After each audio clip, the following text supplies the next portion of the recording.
আসসালামু আলাইকুম।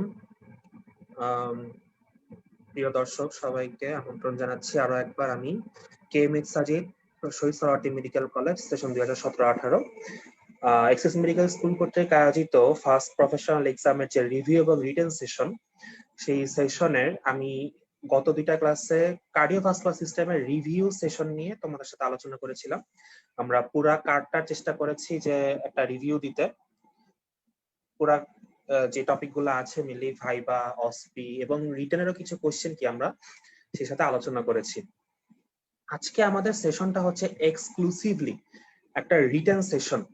এখন রিটেন সেশনে যাওয়ার আগে আমি তোমাদের সাথে কিছু কথা বলবো, সেটা হচ্ছে যে মানে রিটেন মানে এক্সামটা আমাদের অনেকের কাছে ভালো লাগে, অনেকের কাছে ভালো লাগে না। যাদের কাছে ভালো লাগে ভালো, কারণ আমি এজ এ স্টুডেন্ট আমার কাছে একটা রিটেনটা ভালো লাগতো না। আর আমার মতো এরকম, হ্যাঁ অনেকে তো বলতে পারবা যে কি ভাইয়া অনেক ভাইয়া পারেন মনে হয়। অ্যাকচুয়ালি আমার কাছে রিটার্নটা ভালো লাগতো না এই কারণে যে আমার নিজের হাতের লেখাটা খুব একটা ভালো না। হ্যাঁ, এবং আরেকটা যেটা মানে যে কারণে ভালো লাগতো না, যে অনেকেরই আমার সাথে হয়তো এখন সহমত হবে যে ভাইয়া রিটার্ন তো লিখতে ইচ্ছা করে, কিন্তু এই যে দেখি মাঝে মাঝে কিছু কিছু স্টুডেন্ট আছে যে খাতার মধ্যে লাল কালি, নীল কালি, কালো কালি, সবুজ কালি দিয়ে লিখে একদম মানে রঙিন করে ফেলে খাতা। ভাইয়া নাম্বার কি তারাই বেশি পায়? আমরা কি ভাই শুধু যদি পরীক্ষা খাতা সাধারণভাবে লিখে যাই আমরা কি নাম্বার পাবো না? দেখো, এই ধারণাটা হচ্ছে সম্পূর্ণভাবে ভুল। এই জন্য প্রথমে আমি তোমাদের সাথে একটা জিনিস ক্লিয়ার হয়ে নিতে চাই। আজকে যেহেতু প্রথম রিটার্ন ক্লাস আমার এবং এই প্রোগ্রামের প্রথম রিটার্ন সেশন, তো সেটা হচ্ছে যে দেখো রিটার্নে তুমি কিভাবে প্রেজেন্ট করলে সেটা একটা গুরুত্ব আছে। তো যারা আমাদের খাতাগুলো দেখেন, যে স্যাররা ম্যাডামরা, যে প্রফেসররা আমাদের খাতাগুলো দেখেন, ওনারা কিন্তু আমাদের খাতার রং দেখার জন্য খাতা দেখতে বসেন না। ওনারা কিন্তু দেখতে চান যে আমরা যে প্রশ্নটা পরীক্ষার প্রশ্নে দেওয়া আছে, প্রশ্নপত্রে যে কোশ্চেনটা দেওয়া আছে, যে কোশ্চেনটা তুমি অ্যান্সার করলা, সেই কোশ্চেনের অ্যাকচুয়াল জিসটা, মূল তথ্যটা, যে কথাটা কোশ্চেনে জানতে চাওয়া হয়েছে, সেই কথাটাকে তুমি কতটা ভালোভাবে লিখতে পারছো। হ্যাঁ, তাহলে কি প্রেজেন্টেশনের কোনো দাম নেই? হ্যাঁ, অবশ্যই প্রেজেন্টেশনের দাম আছে, দাম থাকবে না কেন? তবে এটা মোটেও নেসেসারি না যে তুমি তোমার প্রেজেন্টেশনের জন্য সবুজ কালি, কমলা কালি, গোলাপি কালি ইউজ করতে হবে। তুমি দুইটা কালি ইউজ করো, দুইটা। একটা কালো কালি লিখবা, প্রশ্নের অ্যান্সার লিখবা এটা দিয়ে। আর একটা হচ্ছে কি ব্লু কালার, নীল পেন ইউজ করো। এটাতে কি করবা? Answer to the question number 1, cardiac cycle, লেখাটা টান দাও, ব্যাস, আর কিচ্ছু করতে হবে না। হ্যাঁ, true properties of cardiac muscle, লেখা একটা নীল কালিতে টান দাও, আর কিচ্ছু করতে হবে না। ঢেউ খেলানোরও দরকার নেই। তুমি তোমার কোশ্চেনের টাইটেল আর মেইন অ্যান্সারটা যে সেপারেট করে যদি প্রেজেন্ট করতে পারো, তাহলেই হচ্ছে কি টিচার বুঝবে যে হ্যাঁ আমি কোশ্চেনে যে জিনিসগুলো চাইছি সেই অ্যান্সার গুলো কি আমার এখানে চলে আসছে। এইটুকু স্যারদেরকে বুঝাইতে হবে, ম্যাডামকে বুঝাইতে হবে। যখন লিখবা, হাতের লেখাটা সুন্দর হতে হবে এমনটাও নেসেসারি না। লেখাটা পরিষ্কার হতে হবে, লেখাটা হিজিবিজি হওয়া যাবে না। লাইন থেকে লাইনে ভালো গ্যাপ থাকতে হবে, ওয়ার্ড থেকে ওয়ার্ডে ভালো গ্যাপ থাকতে হবে। লেখার বাক্যের ধরন, বাক্যটা যেন খাতা সোজা হয়, লিখতে লিখতে যেন না উপরের দিকে উঠে না যায়, লিখতে লিখতে যেন নিচের দিকে নেমে না যায়। খাতায় প্রপার মার্জিন করবা। মার্জিন ছাড়া রিটার্ন পরীক্ষা দেওয়া আর সুইসাইড করার মধ্যে খুব একটা পার্থক্য নেই। অবশ্যই খাতা মার্জিন করতে হবে, এবং মার্জিনটা কি করবো? বক্স মার্জিন করার দরকার নেই, কোনো দরকার নেই। রুলার দিয়ে বাম সাইডে একটা মার্জিন টানো, উপরে 1 ইঞ্চি গ্যাপ রেখে দুই সাইডে দুটা মার্জিন টানো, শেষ। কারণ তুমি পরীক্ষার হলে ঢুকবা কি, অলওয়েজ রিটেন পরীক্ষার হলে অবশ্যই 15 মিনিট, মিনিমাম 10 মিনিট আগে ঢুকতে হবে।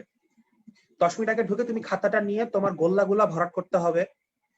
হ্যাঁ, তারপরে হচ্ছে তোমার যে তোমার সাবজেক্ট কোড, তোমার বিভিন্ন ধরনের যে বৃত্ত ভরাট গুলো করতে হবে। তারপরে খাতা সুন্দর করে ভাঁজ করে প্রত্যেকটা পাতা মার্জিন টেনে ফেলতে হবে পেন্সিল দিয়ে, স্কেল দিয়ে পেন্সিল দিয়ে মার্জিন টেনে ফেলবা। কোশ্চেন লেখার সময় answer to the question number 1, answer to the question number 2 blue colour দিয়ে সুন্দর করে লেখা দাগ দিলা। আর হ্যাঁ, গ্রুপ এ গ্রুপ বি দুটা ভাগ থাকে। অবশ্যই কিন্তু রিটেন কোশ্চেন লেখার সময় তুমি যেই গ্রুপটা আগে শুরু করতে চাও তোমার ইচ্ছা, তো অবশ্যই খাতায় লেখা শুরু করার আগে বড় করে গ্রুপ এ লেখে একটা বড় করে টান দিবা, বড় করে গ্রুপ বি লেখাটা টান দিবা। কারণ গ্রুপ এ এর একটা কোশ্চেন লেখার পর তুমি কিন্তু গ্রুপ বি এর একটা কোশ্চেন লিখবে, এমনটা কিন্তু অ্যালাউড না। এমনটা কিন্তু মোটেই অ্যালাউড না। সো তোমাকে অবশ্যই কি গ্রুপ এ এবং গ্রুপ বি, যখন যে গ্রুপটা ধরবা সেই গ্রুপের 7টা কোশ্চেনের অ্যান্সার শেষ করতে হবে। 9টা কোশ্চেনের মধ্যে 7টা কোশ্চেনের অ্যান্সার করতে হবে। আর গ্রুপ বি তো কি তাই, 9টা কোশ্চেনের মধ্যে কি 7টা কোশ্চেনের অ্যান্সার করতে হবে। যেই গ্রুপটা ধরবা সেই গ্রুপের নামটা বড় করে লিখে তারপরে অ্যান্সার দ্য কোশ্চেন নাম্বার 1 লিখে শুরু করবা, তারপরে শেষ হবে। তারপরে প্রত্যেকটা প্রশ্নের উত্তর শেষ হওয়ার পর নেক্সট কোশ্চেনের উত্তরে যাওয়ার আগে মিনিমাম আমরা বলি কি 3 আঙ্গুল জায়গা গ্যাপ রাখবা। 3 আঙ্গুল জায়গা গ্যাপ রেখে তারপরে হচ্ছে চলে যাবো হচ্ছে নেক্সট কোশ্চেনের অ্যান্সারে।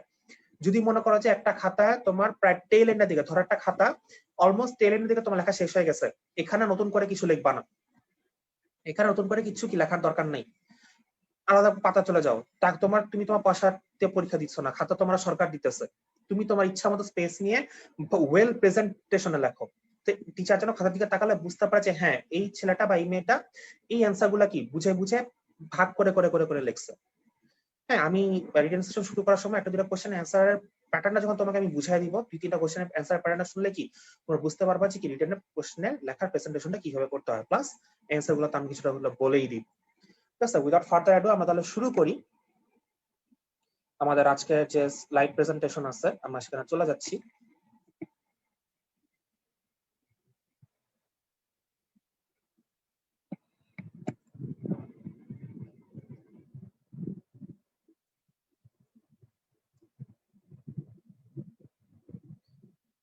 আচ্ছা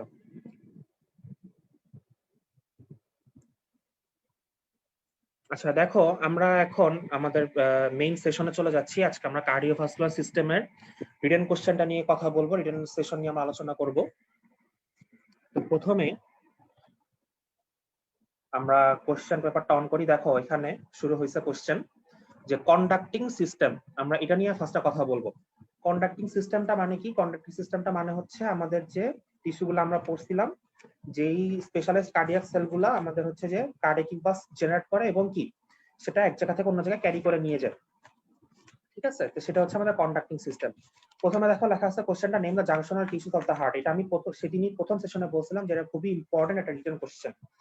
দেখো এই কোশ্চেনটা তোমরা কিভাবে অ্যান্সার করবা, ফার্স্টে তোমরা ডেফিনেশন দিবা name junctional tissues of the heart. তোমার যদি ডেফিনেশন দিয়ে সময় থাকে তো দিবা, ওকে ফাইন, ভালো কথা, দিলে দিতে পারো। আর যদি না দিতে চাও তোমরা প্রথমে লিখবা হচ্ছে answer to the question number 1 name of the junctional tissue of the heart. লিখে নীলকালি দিয়ে লিখে টান দিবা, টান দিয়ে তারপর নাম্বার দিয়ে লিখে ফেলবা। কি কি লিখবা? SA node, internodal pathway, anterior middle posterior, AV node, AV bundle, আর হচ্ছে কি পার্কিনজি ফাইবার। এই লেখাগুলো কি লিখে শেষ করে ফেলবা। তোমার কোশ্চেনে যেটুকু চাইছে এর চেয়ে বেশি আগে পিছিয়ে কিছু লেখার দরকার নেই। Name the junctional tissues of the heart এটা লিখে ফেলবা। ও হ্যাঁ, এখানে আরেকটু কথা বলে নেই, তোমার হাতে অবজেক্টিভ শেষ হওয়ার পরে তোমাকে যখন কোশ্চেন দেওয়া হবে তুমি ঘড়ির দিকে তাকাবা, তোমার কোশ্চেনের দিকে তাকাবা, কয় ঘন্টা কয় মিনিট টাইম আছে এবং তোমার হাতে কয়টা কোশ্চেন আছে। মনে মনে একটা ভাগ দিয়ে ফেলবা যে আমার পার কোশ্চেনে আমি এত মিনিট করে পাবো। নরমালি কি হয়, 3 ঘন্টার পরীক্ষা 20 মিনিট থাকে অবজেক্টিভের জন্য, আর 2 ঘন্টা 20 মিনিট থাকে হচ্ছে কি তোমার 14টা প্রশ্ন লেখার জন্য। প্রত্যেকটা প্রশ্ন আবার কি মাঝে মাঝে ভাগ ভাগ ভাগ ভাগ থাকে, কিছু প্রশ্নে 2 টুকরা থাকে, 3 টুকরা থাকে কোনো কোনো কোশ্চেন। তুমি ওটা ভাগ করে দিবে, 14টা কোশ্চেনে যদি আমার 2 ঘন্টা 20 মিনিট টাইম হয় তাহলে আমার পার কোশ্চেনে কয় মিনিট করে টাইম পড়ে। তারপরে তুমি হিসাব করবা তাহলে পার কোশ্চেন যদি এত মিনিট করে টাইম হয় তাহলে আমার যে প্রশ্নটা টুকরা করে লেখা আছে সেই টুকরা অংশগুলো কতক্ষণের মধ্যে আমার অ্যান্সার শেষ করতে হবে। মূল যে কথাটা আমি বলতে চাচ্ছি সেটা হলো কোনো কোশ্চেনে বেশি টাইম নেওয়া যাবে না, কোনো কোশ্চেনে কম টাইমও নেওয়া যাবে না। যেই প্রশ্নে তাই যতটুকু অ্যান্সার, সেই প্রশ্নে কি ততটুকু অ্যান্সারই কি আমাকে কমপ্লিট করার চেষ্টা করতে হবে। যেমন আমি এখানে প্রথম কোশ্চেনটা বলছি name of the junctional tissue of the heart, আমি শুধু নামগুলো লিখে ফেলবো, আমাকে আর অতিরিক্ত কিচ্ছু লিখতে হবে না, যা যেটুকু চাইছে সেতটুকু। ঠিক আছে, আর যেটা করতে পারো খুব যদি মনে করো যে হ্যাঁ তোমার হাতে টাইম আছে, এই ছবিটা এঁকে দিতে পারো। এটা হচ্ছে দেখো জাংশনাল টিস্যু অফ দ্য হার্টের একটা কি ডায়াগ্রামেটিক ফিগার যে SA node, internal pathway, AV node, Purkinje fibre, bundle of His কিভাবে যায় সেটা কি আমরা একটা ডায়াগ্রামেটিক ফিগারের মাধ্যমে দেখানোর চেষ্টা করছি। এই ছবিটা আঁকতে পারো, আঁকতে পারলে ভালো। নেক্সট কোশ্চেনটা দেখো right down the conduction of the cardiac impulse throughout the heart with diagram. এটা হচ্ছে আরেকটা খুব ইম্পর্টেন্ট প্রশ্ন। দেখো এই কোশ্চেনটা আমি সেদিন রিভিউ সেশনের সময় বোঝানো বাদ রেখে দিছিলাম, বলছিলাম যে এই কোশ্চেনের অ্যান্সারটা আমি ওদিন রিটেনের সময় বলবো, ছবি সহ বুঝাই দিব। দেখো এটা হচ্ছে সেই ছবিটা, এই সেই ছবিটা আমি একটা জায়গা থেকে কালেক্ট করছি ছবিটা। তো এই ছবিটার দিকে যদি তাকাও এবার আর আমি অ্যান্সারটা বলি। দেখো how cardiac impulse is generated, তুমি টাইটেলে লিখবা যে cardiac impulse generation and transmission, লিখে একটা টাইটেল দিবা, অ্যান্সার দ্য কোশ্চেন নাম্বার এত।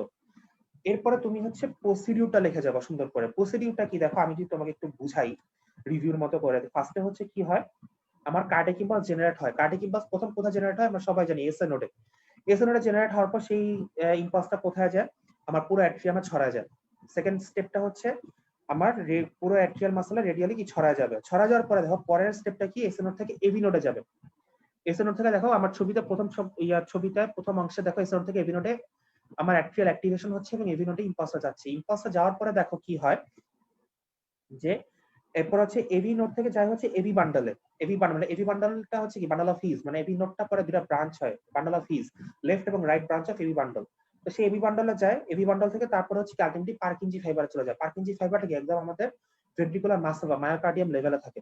তো মায়োকার্ডিয়াম লেভেলে গিয়ে চলে যায়। চলে গেলে পরে কি হলো, চলে গেলে আমার পুরো ভেন্ট্রিকুলার মাসল পর্যন্ত আমার কার্ডিয়াক ইম্পালসটা চলে গেল। কার্ডিয়াক ইম্পালস চলে যাওয়ার পর এরপরে স্টেপগুলো একটু কঠিন, একটু মুখস্থ করে নিতে হবে। দেখো ছবির মধ্যে কিছু কিছু লেখা আছে যে activation of interseptal region of the ventricular myocardium. দেখো এন্টেরোসেপ্টাল, আমরা জানি কি ইন্টারভেন্ট্রিকুলার সেপ্টাম আছে, ইন্টারঅ্যাক্টিভ সেপ্টাম আছে। তো সেপ্টামটা কি ঠিক এটা 3D একটা স্ট্রাকচার, অবশ্যই হার্ট একটা 3D স্ট্রাকচার।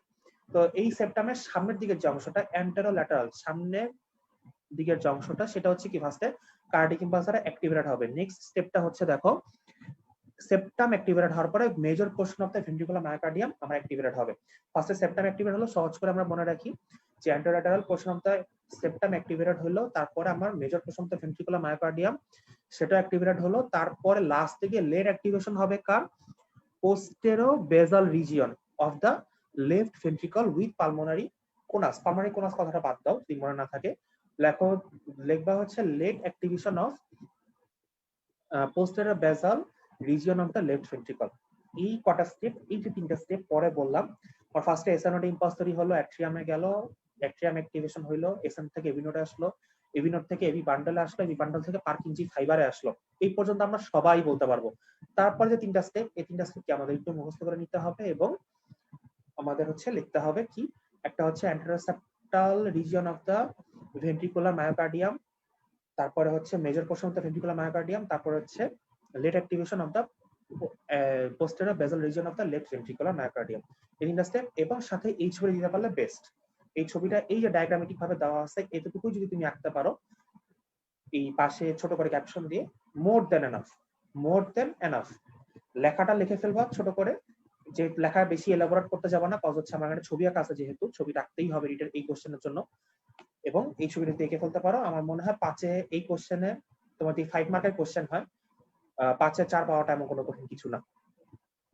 ওই যে বললাম পয়েন্ট করে লিখবা, পয়েন্ট থেকে পয়েন্টে স্পেস দিবা, লেখাটা যেন পরিষ্কার হয়। 1 2 3 4 গুলো চলে ব্লু কালিতে লিখতে পারো, এই তো, বেশি কিছু তো করতে হয় না। তারপরে কোশ্চেন দেখো লেখা আছে শর্ট নোট ফ্র্যাঙ্ক স্টার্লিং ল। আমরা কিন্তু এটা রিভিউ ক্লাসে বলে গেছিলাম, সো আমি এখন এটা পুনরায় রিপিট করব না। ফ্র্যাঙ্ক স্টার্লিং লটা, এটাকে আমরা বলি হচ্ছে কি উইদিন দ্য ফিজিওলজিক্যাল লিমিট। প্রথমে টাইটেল দিবা ফ্র্যাঙ্ক স্টার্লিংস ল। তোমাকে কোশ্চেন জিজ্ঞেস করছে শর্ট নোট ফ্র্যাঙ্ক স্টার্লিংস ল, সুন্দর করে ফ্র্যাঙ্ক স্টার্লিং ল লিখে আনসার দ্য কোশ্চেন নাম্বার লিখে ফ্র্যাঙ্ক স্টার্লিং ল লিখে একটা টাইটেল দিবা সুন্দর করে দিয়ে, তারপরে লটা লিখে ফেলবা যে within the physiological limit force of contraction of heart is proportional to the initial length of the cardiac muscle fibre. এই জিনিসটা লিখে ফেলবা। এখন জিজ্ঞেস করতে পারো ভাই শর্ট নোটে তো এই ল ছাড়া লিখবো কি? ওই যে একটা কোশ্চেন আছে না যে ইম্পর্টেন্স অফ ফ্র্যাঙ্ক স্টার্লিংস ল, এটাকে বলা হয় লাইফ সেভিং ডিভাইস, যে কথাটা আমরা রিভিউ সেশনে আলোচনা করছিলাম। এই লাইফ সেভিং ডিভাইসটা কেন, এই উত্তরটা শুধু লিখে দিবা।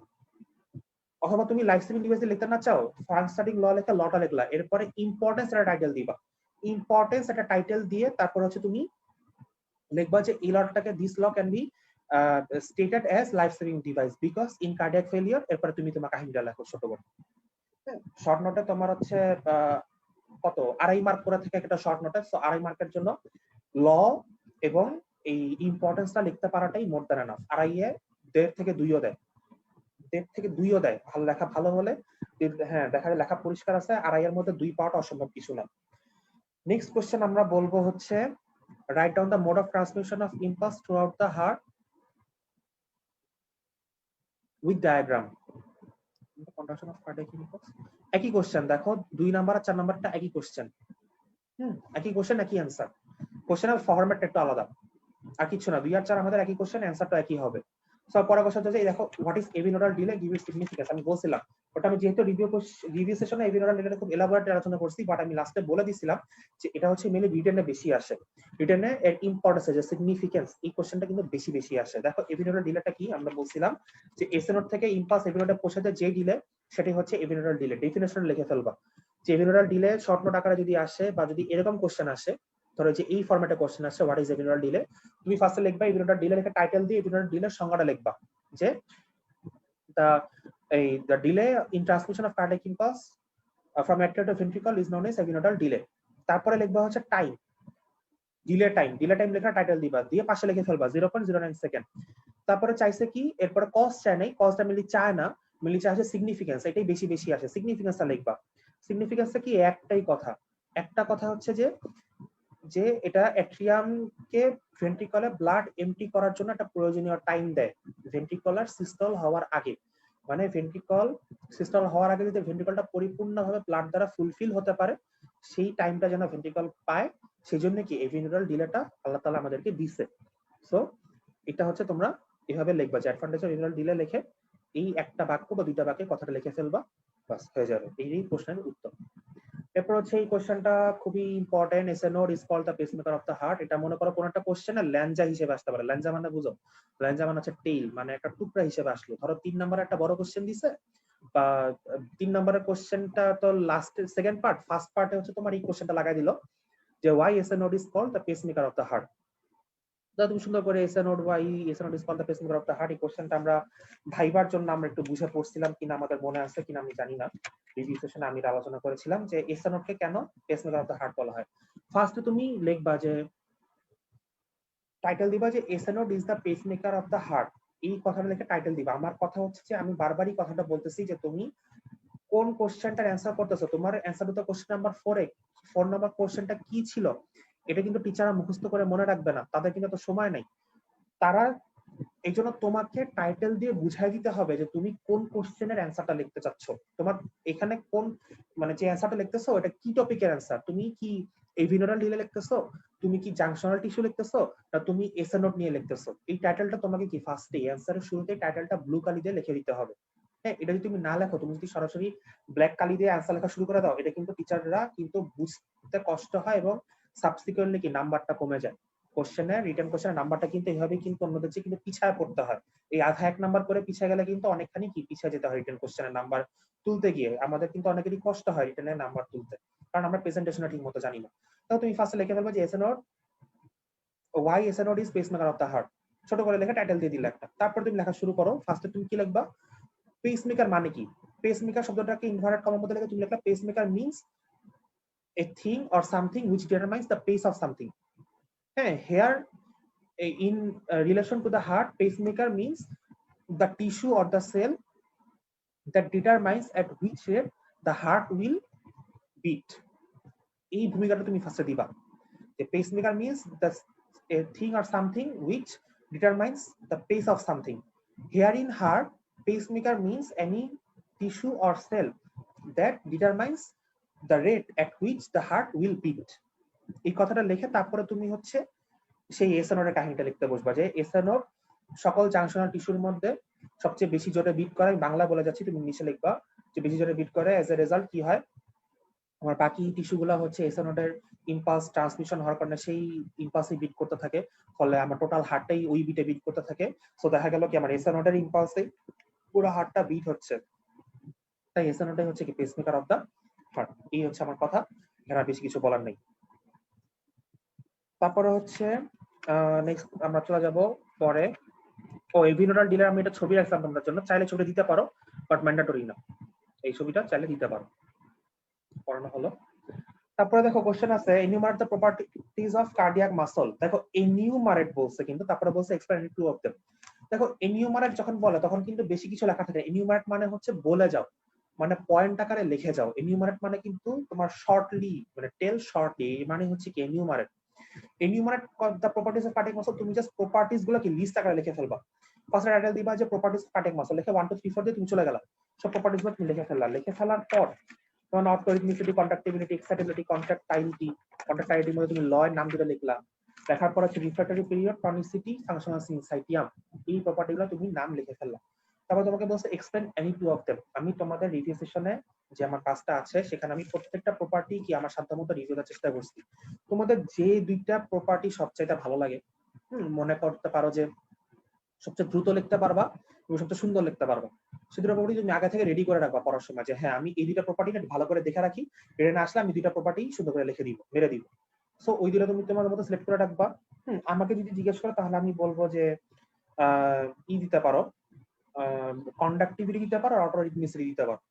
এটা আমার পার্সোনাল চয়েস, এটা আমি আমি আমার পড়ার সময় আমি পড়ছিলাম। অথবা ফাংশনাল সিনসাইটিয়াম, তিনটার মধ্যে যে কোনো দুইটা আমি ভাবছি যে পরীক্ষার হলে টাইম বুঝে আমি লিখে দিব। এটা হচ্ছে আমার যেমন একটা প্ল্যান ছিল। তো তুমি তোমার মতো করে প্ল্যান সাজাবে, যে তোমার যেটা ভালো লাগে, তোমার যে দুইটা সবচেয়ে বেশি ভালো লাগে সেটা তুমি দিয়ে দিলা। আচ্ছা গেল। তারপরে হচ্ছে পরের কোশ্চেনটা কি, briefly discuss refractory period and ফ্রান্সটাডিক লটার সম্বন্ধে আমি বলে ফেললাম। রিফ্র্যাক্টরি পিরিয়ডটা ব্রিফলি ডিসকাস, সাধারণত কি হয় রিফ্র্যাক্টরি পিরিয়ডটা শর্ট নোট আকারে বেশি আসে। তো তুমি ফার্স্টে রিফ্র্যাক্টরি পিরিয়ড সে আগের মতো টাইটেল দিয়ে সংজ্ঞাটা লিখবা। সংজ্ঞাটা নিয়ে আমি বলছিলাম, সংজ্ঞা নিয়ে বেশি কিছু বলবো না, কারণ সংজ্ঞা মুখস্থ করতে হবে। হ্যাঁ, এই সংজ্ঞাটা রিফ্র্যাক্টরি পিরিয়ডের সংজ্ঞা নিয়ে আমি আগের দিন কথা বলছি রিভিউ সেশনে। সো এটা তোমরা সংজ্ঞাটা লিখবা। টাইপ লিখবা, টাইপটা হচ্ছে অ্যাবসলিউট রিলেটিভ। অ্যাবসলিউটের সংজ্ঞা দিবা, টাইমটা লিখবা। রিলেটিভ পিরিয়ডের সংজ্ঞা দিবা, টাইমটা লিখবা। এখানে বেশ কিছু লেখার দরকার নেই। আর হচ্ছে ইম্পর্টেন্সটা লিখবা। কেন রিফ্র্যাক্টরি পিরিয়ড থাকার কারণে সুবিধাটা কি, হার্ট মাসল যে ফ্যাটিক হয় না, হার্ট মাসল যে অক্সিজেন নিউট্রিশন প্রপারলি পায়, এবং এই কারণে হার্ট মাসল যে রিফ্র্যাক্টরি পিরিয়ড হওয়ার কারণে টিটানাইজড হয় না। এই তিনটা কথা লিখে দিবা। হার্ট মাসল কখনো কি ফ্যাটিক হয় না, হার্ট কারণ হচ্ছে সে অক্সিজেন নিউট্রিশন সাপ্লাই প্রপারলি পায়, এই রিফ্র্যাক্টরি পিরিয়ড টাইমটাতেই সে হচ্ছে রিপ্লেনিশ করে নেয়। আর থার্ডলি হচ্ছে আমার এর জন্য হার্ট মাসল কখনো টিটানাইজড হয় না। সো আমার কি এই জিনিসগুলো দেখো। পরে আমাদের একটা কোশ্চেনও আছে দেখো 11 নম্বরের শর্ট নোট, এপিডুরাল দিলে পড়ায় ফেলছি রিফ্র্যাক্টরি পিরিয়ড, ওখানে শর্ট নোট আকারে আছে। হ্যাঁ, তো 10 নম্বর কোশ্চেনটা দেখো কি বলছে, what are the significance of prolonged refractory period. এই যে একই কথা, রিফ্র্যাক্টরি পিরিয়ডের প্রয়োজনীয়তাটা কি, রিফ্র্যাক্টরি পিরিয়ডের প্রয়োজনীয়তাটা কি, এটা যদি এই সেম কথাটাই তুমি আবার লিখবা যে ইম্পর্টেন্স অফ রিফ্র্যাক্টরি পিরিয়ড। এই কথাগুলো লিখতে পারলে কি ওই একই প্রশ্নের অ্যান্সার হয়ে যাবে, ছোট একটা টুকরা আর কি। What are the significance of prolonged refractory period, এটা মনে করো 2 মার্কের কোশ্চেন আকারে ওই যে ওইরকম আরেকটা কোশ্চেন সাথে জোড়া লাগায় দিবে, এটা এরকম কোশ্চেন। এরপরে দেখো শর্ট নোট আমাদের কি কি থাকতেছে, এপিডুরাল ডিলে বলে ফেললাম, রিফ্র্যাক্টরি পিরিয়ডে বলে ফেলছি, আছে হচ্ছে ফাংশনাল সিনসাইটিয়াম আর স্ট্রোক অ্যাডামস সিনড্রোম। আচ্ছা স্ট্রোক অ্যাডামস সিনড্রোমটা না হার্ট ব্লকের সাথে যায়, তো আমি হার্ট ব্লকে যখন আসবো তখন এটা একটু ছোট করে ওখানে বলবো, এখন বলবো না। আচ্ছা ফাংশনাল সিনসাইটিয়াম, ফাংশনাল সিনসাইটিয়ামটা হচ্ছে কি আমাদের একটা অন্যতম কার্ডিয়াক মাসকুলার প্রপার্টি। তো বলছিলাম যে ফাংশনাল সিনসাইটিয়ামটা আসলে কিছুই না, আমাদের হচ্ছে যে ইটা আছে, যে আমাদের ইন্টারক্যালেটেড ডিস্কটা এবং আমাদের প্রত্যেকটা কার্ডিয়াক সেলই কি একটার সাথে আরেকটা কানেক্টেড ইন্টারক্যালেটেড ডিস্কের মাধ্যমে এবং গ্যাপ জাংশনের মাধ্যমে। সো কি হয় আমাদের যখন কোন একটা এখানে কার্ডিয়াক ইম্পালস জেনারেট হয় সেটা কি সমগ্র হার্টেই ছড়া যায়। এটা হচ্ছে ফাংশনাল সিনসাইটিয়াম, এটাই ছোট করে লিখতে হবে, এটা অত বেশি ইম্পর্টেন্ট না, বাট আমরা তাও একটু জেনে নিলাম। এরপর দেখো কার্ডিয়াক ভলিউম। কার্ডিয়াক ভলিউমটা এটা মেইনলি আমাদের হিমোডাইনামিক্সের পার্ট, এখন আসছে কার্ডিয়াক ভলিউম। দেখো প্রথম কোশ্চেন হচ্ছে cardiac output, define cardiac output, খুব ইম্পর্টেন্ট একটা কোশ্চেন। ডিফাইন কার্ডিয়াক আউটপুট আমাদের সংজ্ঞাটা জানতে হবে, যে অ্যামাউন্ট অফ ব্লাড ইরেজেড by each ventricle per minute is cardiac output, এটা তো আমাদের মুখস্থ। আর এখানে বেশ কিছু লিখতে হবে না, যেখানে ডিফাইন আছে শুধু ডিফাইন করে চলে যাবে, অতিরিক্ত কথা লেখার দরকার নাই, ন্যাচারালি লিখতে হয় না। State the factors in cardiac output, এটা হচ্ছে খুবই খুবই খুবই খুবই গুরুত্বপূর্ণ রিটেন কোশ্চেন। হ্যাঁ, স্টেট দ্য ফ্যাক্টরস, এবং এখানে সাধারণত কি হয় এই কোশ্চেনে শুধুমাত্র স্টেট করলেই চলে না, ছোট করে ব্যাখ্যাও দিতে হয়, কারণ এই কোশ্চেনে সাধারণত 2.5 মার্কের 3 মার্কের কোশ্চেন আকারে আসে। হ্যাঁ, state the factors regulating cardiac output. So আমাদের কি হয় যে ফ্যাক্টরগুলো আছে, cardiac innervation, venous return, force of contraction, heart rate, আর হচ্ছে টোটাল পেরিফেরাল রেজিস্ট্যান্স। তুমি ফ্যাক্টরের নামগুলা নীল কালি দিয়ে লিখবা, এরপরে কালো কালি দিয়ে এটা বাড়লে কার্ডিয়াক আউটপুট বাড়বে না কমবে এই কথাটুকু অ্যাটলিস্ট লিখতে হবে, অ্যাটলিস্ট এই কথাটুকু অ্যাটলিস্ট না লিখলে সমস্যা আছে। তাহলে তুমি নীল কালি দিয়ে একটা কার্ডিয়াক ইনারভেশন, এরপর তুমি লিখলা sympathetic stimulation, force of contraction বাড়ে তাই হার্ট রেট বাড়ে তাই কার্ডিয়াক আউটপুট বাড়ে, প্যারাসিম্প্যাথেটিক উল্টাটা। ভেনাস রিটার্ন লিখলা, ভেনাস রিটার্নতে তুমি লিখলা ইনক্রিজ ভেনাস রিটার্ন, আর হচ্ছে তুমি লিখলা ইনক্রিজ ইন্ডাস্ট্রিক ভলিউম। সো কি হবে, তাতে করে স্ট্রোক ভলিউম বাড়বে, স্ট্রোক ভলিউম বাড়লে কি কার্ডিয়াক আউটপুট বাড়বে। এইভাবে তুমি কোনটা বললে কোনটা বাড়বে, কোনটা বললে কার্ডিয়াক আউটপুট বাড়বে, এই কথাটুকু এক বাক্যে লিখে দিলেই তোমার এখানে আর এক্সট্রা কিছু লেখার প্রয়োজন নাই। যদি এক্সট্রা কিছু লেখার টাইম থাকে তবেই লিখবা, নচেত অবশ্যই ঘড়ি দিয়ে কিন্তু খেয়াল রাখবা। আমি বলছি পরীক্ষার হলে ঘড়ি ছাড়া যাওয়া যাবে, ঠিক আছে। এই গেল আমার এই কোশ্চেনটা। তারপর আমি বলছিলাম হ্যাঁ এখন আমার সেই কোশ্চেনটা এসেছে ফিক্স প্রিন্সিপাল। আমাদের এই কোশ্চেনটা কিন্তু রিটেনে প্রায় প্রায় আসে, যে calculate the cardiac output by applying the Fick's principle, mention the factors affecting ইট।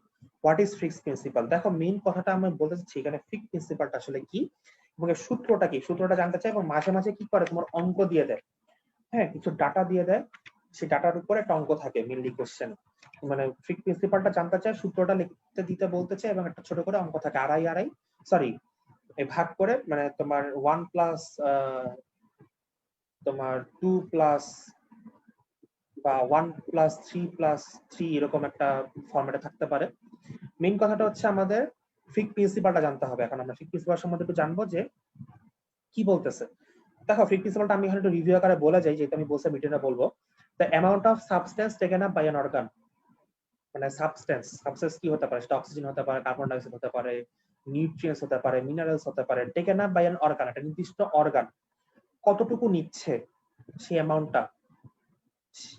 অ্যামাউন্টটা কার সমান হবে, ইজ ইকুয়াল টু, হ্যাঁ the amount of substance taken up by an organ per unit of time বা পার মিনিট, মানে এক মিনিটে একটা অর্গান কোনো একটা সাবস্টেন্স, সেটা অক্সিজেন হোক, কার্বন ডাই অক্সাইড হোক বা যে কোনো নিউট্রিয়েন্টস হোক, এক মিনিটে একটা অর্গান ওই সাবস্টেন্সটা কতখানি পরিমাণ অ্যাবজর্ব করতেছে, টেকেন আপ করতেছে, সেটা ইকুয়াল টু ওই সাবস্টেন্সটার আর্টারিয়াল লেভেল, মানে হচ্ছে আর্টারিয়াল ব্লাডে ওই সাবস্টেন্সটা, মানে ওই অক্সিজেন বা কার্বন ডাই অক্সাইড বা ওই নিউট্রিয়েন্টসটা আর্টারিয়াল ব্লাডে কতখানি আছে, বিয়োগ ওই সাবস্টেন্সটা ভেনাস ব্লাডে কতখানি আছে। এই যে ডিফারেন্সটা, এই যে আর্টারিয়াল লেভেল মাইনাস ভেনাস লেভেলের ডিফারেন্সটা, তার সাথে যদি আমি কার্ডিক আউটপুটকে গুণ দিই, তাহলে যে সংখ্যাটা পাবো সেই সংখ্যাটা হচ্ছে অর্গান ওই সাবস্টেন্সটা পার মিনিটে কতখানি নিচ্ছে তার সমান। হ্যাঁ প্রিন্সিপালটা লেখাটা একটু কঠিন, একটু মুখস্থ করতে হবে। মেইনলি আমি সূত্রটা তোমাদেরকে বলি, আমি মানে সূত্রটা অবশ্য স্লাইড আকারে আনতে পারিনি, এই জন্য আমি দুঃখিত। তো কার্ডিক দেখো এই ফিক্সড প্রিন্সিপাল থেকে আমরা কার্ডিক আউটপুটটা কি বের করে ফেলতে পারি। কার্ডিক আউটপুটটা কিরকম ভাবে বের করবো, দেখো cardiac output is equal to oxygen consumption by the body divided by arterial level of oxygen minus venous level of oxygen. মানে ওই যে ফিক্সড প্রিন্সিপাল আমরা যে বলছিলাম যে একটা সাবস্টেন্স থেকে না পাই অর্গান, সেই সাবস্টেন্সটাকে আমরা সূত্রে অক্সিজেন ধরতেছি, সেই অক্সিজেন নিয়ে আমরা বিচার করব। দেখো বডির অক্সিজেন কনজাম্পশনকে যদি আমরা অক্সিজেনের আর্টারিয়াল লেভেল আর ভেনাস লেভেলের ডিফারেন্স দিয়ে ভাগ করি, যে সংখ্যাটা পাবো সেটি হচ্ছে কি আমাদের কার্ডিয়াক আউটপুট। এটাই হচ্ছে ফিক্সড প্রিন্সিপালে আমাদের কার্ডিয়াক আউটপুট বের করার একটা সূত্র।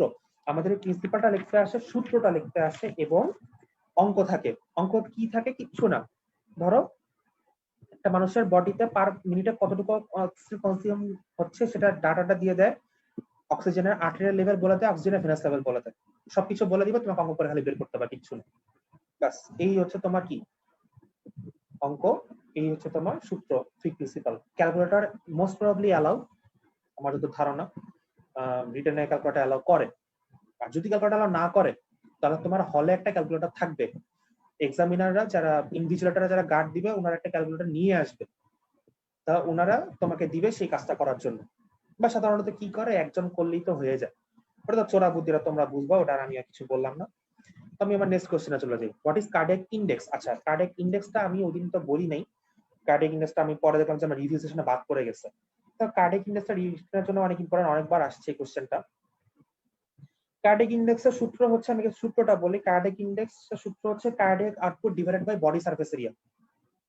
বডি সারফেস এরিয়া মানে আমাদের বডি ক্ষেত্রফলটাই বলতে পারো। তো কার্ডিয়াক আউটপুটের আবার একটা সূত্র আছে, আমরা সবাই জানি কার্ডিয়াক আউটপুটের সূত্রটা কি, স্ট্রোক ভলিউম গুণন হার্ট রেট। তাহলে আমরা বলতে পারি cardiac index is equal to stroke volume into heart rate by body surface area, এই সূত্র। আর সংজ্ঞাটা হচ্ছে output of the heart per minute per square metre of the body, মানে আউটপুট অফ দ্য হার্ট মানে cardiac output, cardiac output per square metre of the body is called cardiac index. এই সংজ্ঞাটা দিবা, কার্ডিয়াক ইন্ডেক্স থেকে সংজ্ঞাটা দিবা, এরপর হচ্ছে ক্যালকুলেশন লিখে সূত্রটা দিবা। এটুকুই হচ্ছে আমার কি হোয়াট ইজ কার্ডিয়াক ইন্ডেক্স এর উত্তর। এটা সাধারণত 1.5 মার্কের প্রশ্ন হিসেবে আসে, হোয়াট ইজ কার্ডিয়াক ইন্ডেক্স। তো আমরা শুধু সংজ্ঞাটা দিব না, আমরা এখানে কি সূত্রটাও দিব, সূত্রটা দিয়ে দিব, বাস হয়ে যাবে। Right about regulation of cardiac output, মানে এটা কিচ্ছু না, ওই ফ্যাক্টরস গুলাই ওটাই একটু ঘুরে বলা, তবে কোশ্চেন সাধারণত এইভাবে খুব কমই আসে। আমার স্টেট দ্য ফ্যাক্টরস রেগুলেটিং এইভাবেই কোশ্চেনটা বেশি আসে, সো এটা নিয়ে বেশি পেরেশানি হওয়ার দরকার নেই। এরপরে কোশ্চেনটা খুব সহজ, define stroke volume ESV EDV with the normal value, এটা আমি অলরেডি বলে ফেলছি, এটা আমি রিপিট করবো না। রিভিউ সেশনে বলছি যে স্ট্রোক ভলিউম EDV ESV এর সংজ্ঞা জানতে হবে, থরোলি সংজ্ঞাটা মুখস্থ করতে হবে with the normal value. Normal value কিন্তু রিটার্নের জন্য এবং অবজেক্টিভের জন্য ভেরি ভেরি ইম্পর্টেন্ট। সো এটা আমরা সংজ্ঞা আকারে মুখস্থ করে ফেলবো। নেক্সট কোশ্চেনটা হচ্ছে দেখো শর্ট নোট ভ্যাসোকনস্ট্রিক্টর এন্ড ভ্যাসোডাইলেটর। এখানে আমি কি বলবো বলো, এখানে কিছু বলার নেই। ভ্যাসোকনস্ট্রিক্টর কি এজেন্ট, ভ্যাসোডাইলেটর কি এজেন্ট, যারা ভ্যাসোকনস্ট্রিকশন করে, এটা মনলি humoral control of blood flow এর কি একটা উপাদান ভ্যাসোকনস্ট্রিকশন আর ভ্যাসো কি ডাইলেশন। তো আমরা যেখান থেকে পারি যে কোনো একটা জায়গা থেকে চার্ট আকারে এটা পড়ে ফেলবো। যেমন আমি যদি আমার কথা একটু বলি তোমাদেরকে, একটু ওয়েট করো, দেখে বলতে হবে কারণ আমি ভুলে গিয়েছি, অনেক আগের পড়া, আমি খুব একটা পড়াশোনা করি না। সো আমাকে একটু বের করার জন্য তোমরা টাইম দিবা। দেখো আমি যেভাবে পড়ছি একটা চার্ট আকারে, একটা গ্যানংয়ের একটা চার্ট আছে, তোমরা যে কোনো সোর্স থেকে কালেক্ট করতে পারো। Local factor, endothelial product, circulating hormone, neural factor, যে কটা মনে থাকে দেখো চার্টে অনেক থাকবে। তোমরা কিন্তু সব মনে রাখতে পারলে এই ভ্যাসোকনস্ট্রিক্টর ভ্যাসোডাইলেটর পড়তে পড়তে প্রফিট টাইম চলে আসবে। তো প্রত্যেকটা ধরন থেকে 2 থেকে 3টা করে নাম মুখস্থ করে রাখবা, তাহলে পরীক্ষার খাতায় লিখতে অসুবিধা হবে না। মেইনলি চার্ট আকারে লিখবা, আর মেইনলি এটা রিটেনের চেয়ে বেশি কি অবজেক্টিভের জন্য ইম্পর্টেন্ট। ভ্যাসোকনস্ট্রিক্টর ভ্যাসোডাইলেটর এজেন্টগুলো মেইনলি কি অবজেক্টিভের জন্য বেশি ইম্পর্টেন্ট, রিটেনে তাও জাস্ট পড়ার জন্য তোমাদেরকে দেওয়া হলো। তো কার্ডিয়াক আউটপুটের সংজ্ঞাটা stroke volume into heart rate, এটা এই সংজ্ঞাটা আমাদের মনে রাখতে হবে, stroke volume into heart rate. এরপর আছে খুবই ইম্পর্টেন্ট একটা টপিক এবং আমার খুবই প্রিয় একটা টপিক, সেটা হচ্ছে কার্ডিয়াক সাইকেল। এটা আমার খুব প্রিয় টপিক ছিল, তোমরা বিশ্বাস করবা কিনা জানি না, আমি আমার ক্লাসের ছেলেমেয়েদেরকে আমি এটা ডেমো দিতাম বসে বসে, আমার কেন জানি খুব ভালো লাগতো এটা। তো যাই হোক, কার্ডিয়াক সাইকেলে দেখো রিটেন কোশ্চেন, আজকে আমরা বেশি কথা বলবো না কার্ডিয়াক সাইকেলে, কারণ ওদিন অনেক কথা বলছি এটা নিয়ে। দেখো কার্ডিয়াক সাইকেলে কি বলছে, ডিফাইন কার্ডিয়াক সাইকেল, এটা আমি কি বলবো বলো, the events occur in the heart from beginning of the one beat to the beginning of the next beat is called cardiac cycle। এটা তো মানে বাংলা কথা। তো তারপরে কোশ্চেনে দেখো what are the changes associated with cardiac cycle, এটা আমি তোমাদেরকে বলছিলাম যে রিটেনের জন্য কি এটা খুবই হট একটা টপিক, এবং একই সাথে এটা যেহেতু একটা পয়েন্ট আকারে করা কোশ্চেন, এটা যেই সব কোশ্চেন দেবা পয়েন্ট পয়েন্ট আছে সেই কোশ্চেনগুলো আবার অবজেক্টিভের জন্য কিন্তু খুব বেশি বেশি দরকার, তাই না? দেখো sorry, what are the changes, আমি যদি চেঞ্জেসগুলো একটু বলে যাই, লিখবা হচ্ছে changes that take place during cardiac cycle, এটা হচ্ছে কোশ্চেনটা। লিখবা ফার্স্টে টাইটেল দিবা চেঞ্জ ইন প্রেসার, এখানে টাইটেল দিয়ে মানে টাইটেলের নিচে আবার সাবটাইটেল লিখবা হচ্ছে চেঞ্জ ইন প্রেসার, লিখবা হচ্ছে ইন্ট্রাঅ্যাট্রিয়াল প্রেসার চেঞ্জ, আর হচ্ছে কি ইন্ট্রাভেন্ট্রিকুলার প্রেসার চেঞ্জ, আর হচ্ছে pressure change in the aorta, pulmonary artery, আর হচ্ছে জুগুলার ভেইন।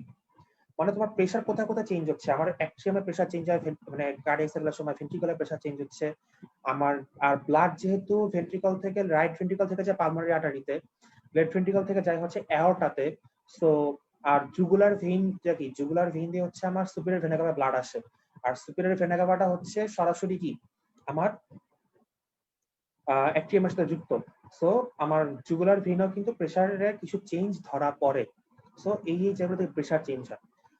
তারপরে 2 নাম্বার সাবটাইটেল দিব আছে চেঞ্জ ইন ভলিউম, ভলিউম আবার কোথায় কোথায় চেঞ্জ হয়, এই আগের মতোই অ্যাট্রিয়ামে চেঞ্জ হয়, আর হচ্ছে কি ভেন্ট্রিকুলার ভলিউম চেঞ্জ হয়, এটা আমরা লিখে ফেললাম। আর কি চেঞ্জ হয়, আমাদের কার্ডিয়াক সাইকেলের কারণে হার্টে হার্ট সাউন্ড তৈরি হয়, হার্টে কি আমরা স্টেথো দিয়ে অ্যাপেক্স বিট শুনতে পাই। একই সাথে কি আমাদের বডির ভেসেল গুলো থেকে পালস তৈরি হয়, পালস তৈরি হওয়ার জন্য কি আমার কার্ডিয়াক সাইকেল দায়িত্ব প্রোডাকশন অফ পালস। তারপর হচ্ছে কি হার্টে আবার কিছু ইলেকট্রিক্যাল চেঞ্জ আসে, যেটা কি আমরা ইসিজির মাধ্যমে ধরতে পারি, তাহলে এটা কি লিখবা ইলেকট্রিক্যাল চেঞ্জ, মানে electrical change occurs which can be recorded by কি ইসিজি। আর হচ্ছে সিস্টেমিক পালমোনারি আর করোনারি সার্কুলেটরি চেঞ্জ হয়। হ্যাঁ সার্কুলেটরি চেঞ্জ মানে যখন আমার সিস্টেম হচ্ছে তখন কি সার্কুলেশনে ব্লাডের ফ্লো একটু বেড়ে গেল, যখন কি ডায়াস্ট্রল হচ্ছে তখন কি সার্কুলেশনের ফ্লো একটু কমে গেল, তো এটি হচ্ছে কি সার্কুলেটরি চেঞ্জ। তোমরা আমরা লিখবো হচ্ছে কি ছোট করে সিস্টেমিক পালমোনারি আর হচ্ছে কি করোনারি সার্কুলেটরি চেঞ্জ। হ্যাঁ তুমি লিখতে পারো সাবটাইটেলে লিখতে পারো, লিখবা সার্কুলেটরি চেঞ্জ দিয়ে একটা কোলন দিয়ে নীল কালিতে লিখলা, তারপরে কোলন দিয়ে তুমি কালো কালিতে কি লিখলা সিস্টেমিক পালমোনারি এবং করোনারি সার্কুলেশন চেঞ্জ, এইভাবে লিখে ফেলবা। তো এটা হচ্ছে তোমার পয়েন্ট আকারে দাও, এখান থেকে আবার অবজেক্টিভ আকারেও কিন্তু কোশ্চেন থাকতে পারে, ট্রু ফলস এর মধ্যে থাকতে পারে। সো এটা আমার থাকলো। এরপর দেখো নেক্সট কোশ্চেনটা আমাদের কি বলছে, right about the left ventricular pressure change during cardiac cycle with diagram, with diagram অবশ্যই কিন্তু দেখতেছো যে লেখা আছে with diagram, or discuss the pressure changes in ভেন্ট্রিকলস during cardiac cycle, একই কোশ্চেন। তোমাকে উইথ ডায়াগ্রাম কথাটা নাও বলতে পারে, উইথ ডায়াগ্রাম কথাটা বলতেও পারে। তোমাকে বলুক আর নাই বলুক, এই কোশ্চেনের ক্ষেত্রে এক্সক্লুসিভলি তোমাকে ছবি আঁকতে হবে মাস্ট। ছবি আঁকতে হবে মাস্ট। এখন ছবিটা কোনটা? আমি তোমাদের সাথে কার্ডিয়াক সাইকেল পড়ানোর সময় খুব বেদনায় ভুগছি, কারণ ছবি তোমাদেরকে দেখাইতে পারিনি। আজকে দেখো ছবি। এই হচ্ছে কি আমার কার্ডিয়াক সাইকেলের পূর্ণাঙ্গ ছবি। দেখো অনেক সময় কিন্তু এত কাহিনী না করে শুধু বলতে পারে যে ড্র এন্ড লেভেল the different events of cardiac cycle.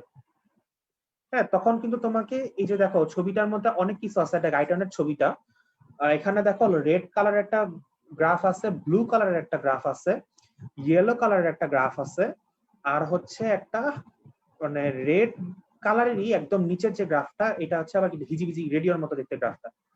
আচ্ছা, আমাদের সবার উপরে যে রেড কালারের গ্রাফটা, এটা হচ্ছে ভেন্ট্রিকুলার প্রেসার চেঞ্জের গ্রাফ। ব্লু কালারের যে গ্রাফটা, সেটা হচ্ছে ভেন্ট্রিকুলার ভলিউম চেঞ্জের গ্রাফ। ইয়েলো কালারের যে গ্রাফটা দেখতে পাচ্ছ, এটা হচ্ছে কি ইসিজি গ্রাফ। আর একদম নিচে যে আরেকটা রেড কালারের গ্রাফ আছে, সেটা হচ্ছে কি হার্ট সাউন্ডের গ্রাফ।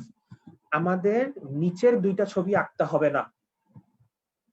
আমরা শুধুমাত্র যদি আমাদেরকে বলে, আমার একটা কোশ্চেন আসে যে ড্র এন্ড লেভেল the different events of cardiac cycle, আমরা যে শুধুমাত্র এই গ্রাফটুকু দেখা চলে যাব, মানে শুধু রেড কালারের প্রথম রেড কালার, সেকেন্ড ব্লু কালারের গ্রাফটা আমরা আঁকবো। আর দেখো এই যে আমাদের কোশ্চেনটা ছিল শুধু প্রেসার চেঞ্জ, তাহলে শুধুমাত্র যদি প্রেসার চেঞ্জ আসে তাহলে পুরো গ্রাফ ঠিকই থাকবে, শুধুমাত্র কি আমরা রেড কালারের ওয়েভটাকেও শুধুমাত্র আমরা আঁকবো। এই ছবি না আমার কিছু বলার নেই, ছবিটা নিজের মতো করে আঁকা শিখতে হবে। নিজেই মানে প্র্যাকটিস করে করে দ্রুত একটা আইডেন্টিফাই করবে যে তুমি কিভাবে ছবিটা প্রসিড করলে দ্রুততম সময়ের মধ্যে তুমি আঁকতে পারো। এবং তোমাকে কিন্তু লিখতেও হবে, এটা কিন্তু মাথায় রাখবা। হ্যাঁ, তোমাকে কিন্তু লিখতে হবে। লেখাটা আমি আগের দিন বলছিলাম, প্রেসার চেঞ্জ নিয়ে আমি আগের দিন কথা বলছি যে কিভাবে কোন কোন ফেজে কেমন কেমন করে চেঞ্জ হয়। আমাদের যে কার্ডিয়াক সাইকেলের ইভেন্ট গুলো মুখস্থ করতে হবে, প্রতিটা ইভেন্ট ধরে ধরে আমাদের প্রেসার চেঞ্জ করতে হবে। যে আইসোমেট্রিক কন্ট্রাকশনে কি প্রেসার চেঞ্জ হয়, ইজেকশন ফেজে কি প্রেসার চেঞ্জ হয়, তারপরে প্রোটোডায়াস্টলিকে কি চেঞ্জ, আইসোমেট্রিক রিল্যাক্সেশনে কি চেঞ্জ, তারপরে first rapid filling phase, slow filling, late rapid filling, এই ফেজ ধরে ধরে তোমাকে প্রত্যেকটা পয়েন্ট আকারে আকারে কি প্রেসার চেঞ্জটা লিখতে হবে উইথ ফিগার। শুধুমাত্র রেড ফিগারটা আমরা সবার উপরে রেড ফিগারটা আমরা রাখবো প্রেসার চেঞ্জের জন্য, এটা যেন আমাদের মনে থাকে। আর হ্যাঁ, শুধুমাত্র তোমার হচ্ছে যে গ্রাফটা যদি আঁকো এবং রেড কার্ভটাও যদি আঁকো, ওকে ফাইন, সবকিছু ঠিক আছে, কিন্তু তুমি যে দেখো এখানে যে আইডেন্টিফিকেশন গুলো আছে, যে ফেজ আইডেন্টিফিকেশন গুলো, যে আইসোভলিউমেট্রিক কন্ট্রাকশন, ইজেকশন, রিল্যাক্সেশন, এই আইডেন্টিফিকেশন গুলো তোমাকে কিন্তু দিতে হবে। প্রেসার চেঞ্জ মেনশন করতে বলতে দেখে তুমি ছবির মধ্যে ওই আইডেন্টিফিকেশন গুলো কিন্তু বাদ দিয়ে যেতে পারবা না, ওগুলা কিন্তু তোমাকে কি দিতে হবে, এটা যেন কি আমাদের মনে থাকে। তারপরে কোশ্চেনটা কি, ডিসকাস দ্য ভলিউম চেঞ্জ। ওই সেই আবার কাহিনী করো, ওই সেই। এখন আমরা কোনো কিছু আঁকবো না, মেইন গ্রাফটা ঠিক রেখে শুধুমাত্র কি ব্লু গ্রাফটা আঁকবো। ব্লু গ্রাফটা এঁকে ভলিউম চেঞ্জটা আমরা কি ওই আবারও সেই প্রেসারের মতো ফেজ আকারে বলে যাব, সিস্টল ডায়াস্টল ভাগ করে আমরা কি বলে যাব, সেই ভলিউম চেঞ্জটা ওইভাবেই থাকবে এখানে। আর কিছু একই ছবিতে প্রায় দুইটা প্রশ্নের উত্তর দেওয়া আছে, আর অ্যান্সারটা তো আমরা মুখস্থ করবো, আমরা রিভিউতে আমরা বলছিলাম। আচ্ছা, এরপরে ডিসক্রাইব আইসোমেট্রিক কন্ট্রাকশন ফেজ, এটা নিয়ে আমার বেশি কিছু বলার নাই, রিভিউতে আমরা বলে ফেলছি। State the vascular change during cardiac cycle, এটা দরকার নেই, এটা আসে না এখন। এবার দেখো হার্ট সাউন্ড, হার্ট সাউন্ড নিয়ে আমরা কথা বলে ফেলছি। দেখো একটা কোশ্চেন নিচে দেখাও আছে, শর্ট নোট হার্ট সাউন্ড। দেখো আমি ফার্স্টে যদি এই কোশ্চেন নিয়ে আলোচনা করি, এটা আসার মতো একটা কোশ্চেন যে শর্ট নোট হার্ট সাউন্ড কি লিখবা। হার্ট সাউন্ডে তো লিখতে গেলে তো অনেক কিছুই আছে, কিন্তু আমার তো হাতে সময় তো লিমিটেড। হ্যাঁ, আর নাম্বার মোটে 2.5 মার্ক, আমার তো উপন্যাস লেখার দরকার নেই। হার্ট সাউন্ডে ফার্স্টে হার্ট সাউন্ড লিখে বড় করে একটা টাইটেল দিয়ে ফার্স্টে ডেফিনেশন একটা সাবটাইটেল দিবা, ডেফিনেশনটা লিখবা। The sound produce in the heart in different during different events of cardiac cycle, sorry, the vibratory motion in the heart that occurs during different events of cardiac cycle can be heard as a special audible sound. This is called heart sound. বা তোমরা যেভাবে পড়ছো মুখস্থ করছো সেটা লিখবা। এরপরে হচ্ছে তুমি লিখবা যে টাইপস থেকে চারটা টাইপ লিখবা, যে first heart sound, second, third, fourth. এরপরে হচ্ছে চারটা যে হার্ট সাউন্ড আছে, ফার্স্ট হার্ট সাউন্ড লিখবা, কজটা লিখবা, একটা কজ লিখবা। কজটা কি, ফার্স্ট একটা কজ কি, closure of AV valve during ventricular systole লিখে, তারপরে হচ্ছে ফ্রিকোয়েন্সি 25 থেকে 25 to 45 হার্টজ, এবং লাইক দ্য ওয়ার্ড লাভ, বাস শেষ, কথা শেষ, আর কোনো কথা নেই, আর কিছু লিখবা না। সেকেন্ড হার্ড সাউন্ড লিখবা ওই যে কজ, এক কথায় কজ লিখবা যে due to the closure of semilunar valve in at the onset of ventricular diastole. তারপরে হচ্ছে আইডেন্টিফিকেশন লিখবা, হার্টস হচ্ছে তোমার 50 হার্টস, আর তোমার শুনতে হিয়ার্স লাইক ডাব, লিখে শেষ, আর কোনো কথা নেই। থার্ড হার্ড সাউন্ড লিখবা হচ্ছে, এটা হচ্ছে কজটা লিখবা, প্রত্যেকটা সাউন্ডটা কজ লিখতে হবে। কজ হচ্ছে rapid rush of blood during first rapid filling phase. তারপর হচ্ছে তোমার আইডেন্টিফিকেশন লিখতে চলে লিখতে পারো, বলবা যে এটা স্টেট হতে শোনা যায় না, can be recorded by phonocardiogram, mainly hard in young individual, এটু লিখতে পারো। ফোর্থ হার্ড সাউন্ড বলবা যে it is never audible, it is only audible in pathological cause, R naturally recorded by phonocardiogram। আর হচ্ছে তোমার এই তো, আর কিছু লেখার নেই, এটা হচ্ছে হার্ড সাউন্ড। আর হচ্ছে তোমার যদি আলাদাভাবে ফার্স্ট আর সেকেন্ড হার্ড সাউন্ড নিয়ে লিখতে আসে, তখন তুমি কিছুটা ওই সাউন্ড গুলোকে একটু এলাবোরেটলি লিখতে পারো। বাট শুধু যদি হার্ড সাউন্ড শর্ট নোট আসে, মানে এই কথাগুলো লিখতে পারে কি কোয়াইট এনাফ, আর কিছু লাগবে না। তারপরে দেখো আমার একটা কোশ্চেন আছে, এটা যদি খুব একটা কমন কোশ্চেন না, হোয়াট ইজ কার্ডিয়াক মারমার। দেখো কার্ডিয়াক মারমার কি? মারমার মানে হচ্ছে যে অ্যাবনর্মাল সাউন্ড। আমাদের হার্টে 4টা হার্ট সাউন্ড আছে, ফার্স্ট, সেকেন্ড, থার্ড, ফোর্থ। এছাড়া যদি কোনো মানে বে টাইমে যদি কোনো বেনরমাল আওয়াজ শুনতে পাও, মানে হচ্ছে মানে প্রত্যেকটা হার্ট সাউন্ডের একটা নির্দিষ্ট টাইম লিমিট আছে, একটা নির্দিষ্ট সময় পর পর হয়। সেই সময়ের বাইরে অন্য কোনো টাইমে যদি কোনো সাউন্ড শুনতে পাও, এবং সেই সাউন্ডগুলো যদি আমাদের নর্মাল হার্ট সাউন্ডের মতো না হয়, তাহলে সেই যে অ্যাবনর্মাল সাউন্ডগুলো সেগুলো হচ্ছে কার্ডিয়াক মারমার। এগুলা মিল কি প্যাথোলজিক্যাল রিজনে হয়। কজ কি? কজ হচ্ছে আমাদের যে ভালভগুলো, আমাদের মেইনলি দেখো যে বড় বড় যে দুটো সাউন্ড, ফার্স্ট এবং সেকেন্ড হার্ট সাউন্ড, এটা তৈরি হচ্ছে কি আমাদের ভালভের ক্লোজিং এর কারণে। ফার্স্টটা হচ্ছে এই ভালভ, আর সেকেন্ড হচ্ছে কি আমার সিমিলার ভালভ। আর যে থার্ড সাউন্ডটা যে হচ্ছে, থার্ড সাউন্ডটা কিন্তু যে র্যাপিড রাশ অফ ব্লাড, এই র্যাপিড রাশ অফ ব্লাডটা কিন্তু এই ভালভটা যে খুলতেছে, তখন কিন্তু র্যাপিড রাশ অফ ব্লাডটা হচ্ছে, মানে আমাদের ভালভগুলা কিন্তু খুব ইম্পর্টেন্ট এখানে সাউন্ড ক্রিয়েট করার ক্ষেত্রে। তো এই ভালভগুলোর মধ্যে দিয়ে যদি নরমালের চেয়ে বেশি পরিমাণে ব্লাড ফ্লো হয়, তখন হচ্ছে আমরা এক্সট্রা কিছু সাউন্ড মাঝে মধ্যে শুনতে পাই, সেটাই হচ্ছে কি আমার অ্যাবনর্মাল সাউন্ড।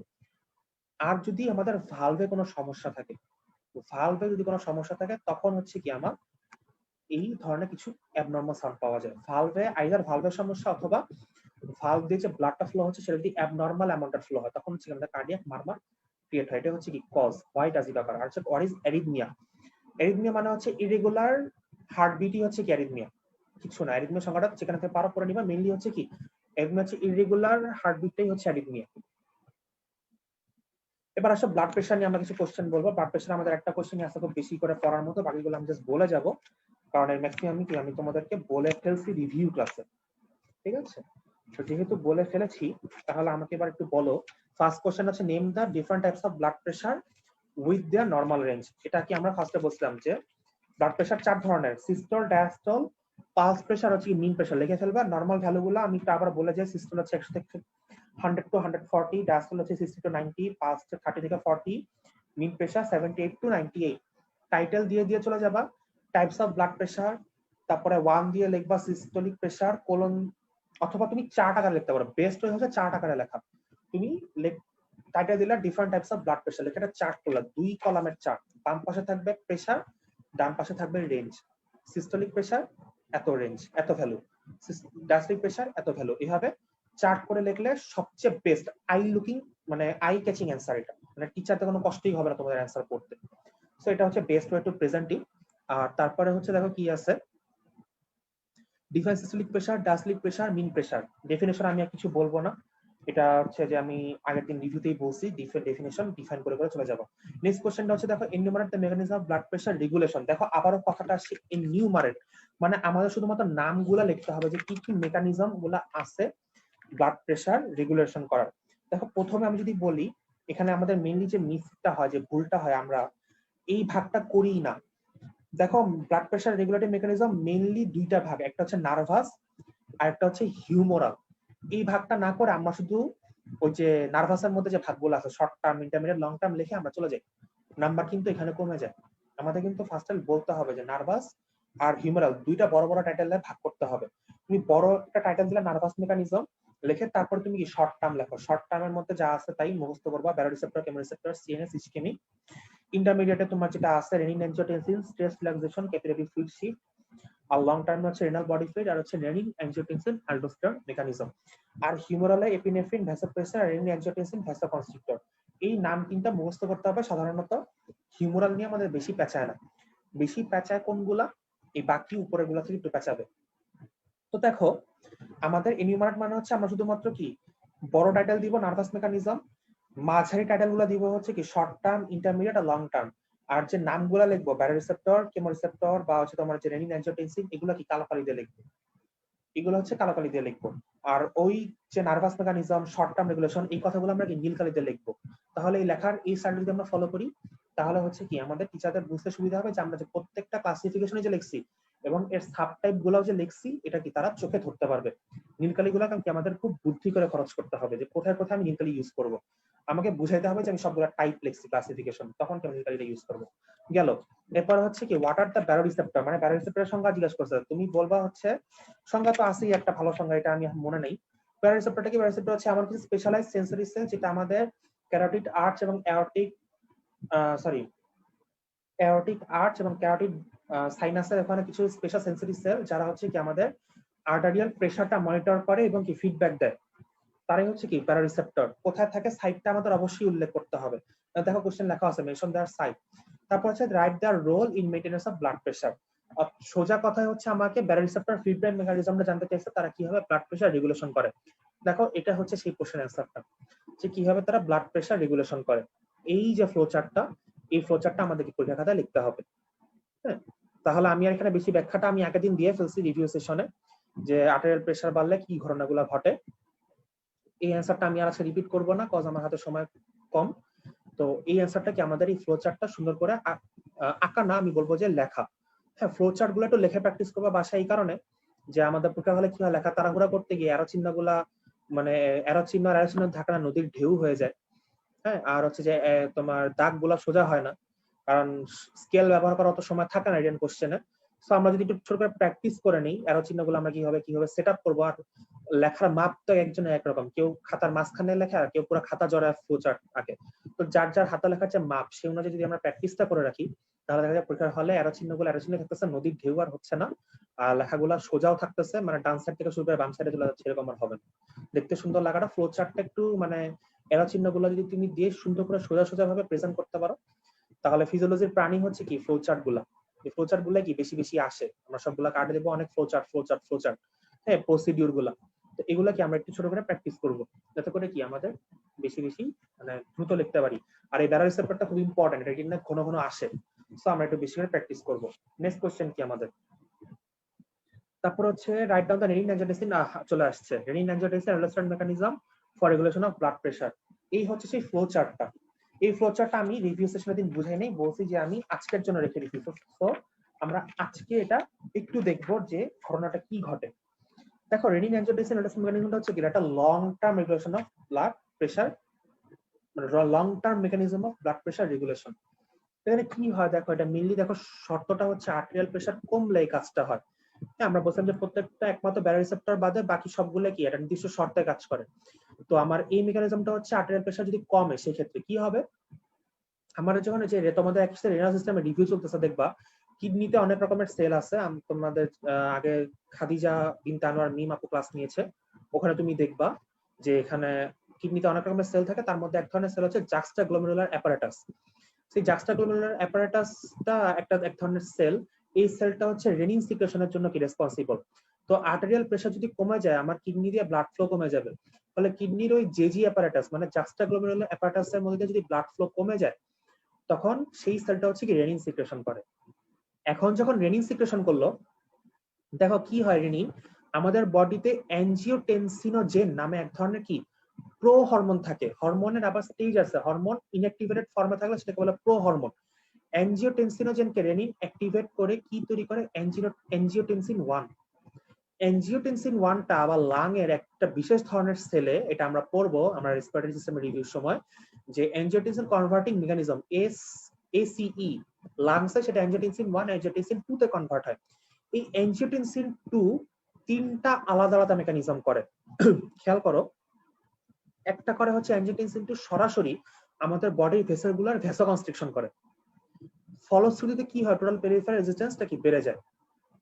সেকেন্ডলি, অ্যাঞ্জিওটেনসিন 2টা হচ্ছে কিডনির উপরে ডাইরেক্টলি অ্যাক্ট করে, ডাইরেক্টলি কাজ করে, ফলে কি হয়, অ্যাঞ্জিওটেনসিন 2 এর প্রভাবে আমাদের কিডনি যে আমাদের ফ্লুইডটা তো ফার্স্টে ফিল্ট্রেশন করে, পরবর্তীতে কিডনি রিঅ্যাবজর্পশন করে। সেই রিঅ্যাবজর্পশন করার সময় বেশি বেশি করে ওয়াটার এবং সল্ট রিঅ্যাবজর্ব করে ফেলে, ফলে কি ব্লাডের ভলিউমটা বেড়ে যায়, ব্লাডের ভলিউমটা বেড়ে যায়। আবার দেখো 3 নম্বর মেকানিজমটা কি, অ্যাঞ্জিওটেনসিন 2 তোমার অ্যাড্রেনাল কর্টেক্স থেকে অ্যালডোস্টেরন সিক্রেশনটা বাড়ায় দেয়। অ্যালডোস্টেরন একটা স্পেসিফিক হরমোন, এই হরমোনটা কি কাজ করে, এই হরমোনটা হচ্ছে আমাদের সেই একইভাবে কিডনিতে ওয়াটার এবং সল্ট যে বেশি বেশি করে রিঅ্যাবজর্পশন সেটা বাড়ায় দেয়। মোদ্দা কথা হচ্ছে অ্যাঞ্জিওটেনসিন 2 একে ডাইরেক্টলি কিডনির উপরে কাজ করে, আবার সে কি অ্যালডোস্টেরন সিক্রেশন করে তাকে দিয়েও কিডনির উপরে কাজ করে। দোনোটারই কাজ হচ্ছে কিডনি বেশি বেশি করে ওয়াটার এবং সল্ট কি রিঅ্যাবজর্পশন করবে, রিটেনশন করবে, ফলে আমাদের ব্লাডের ভলিউম বেড়ে যাবে।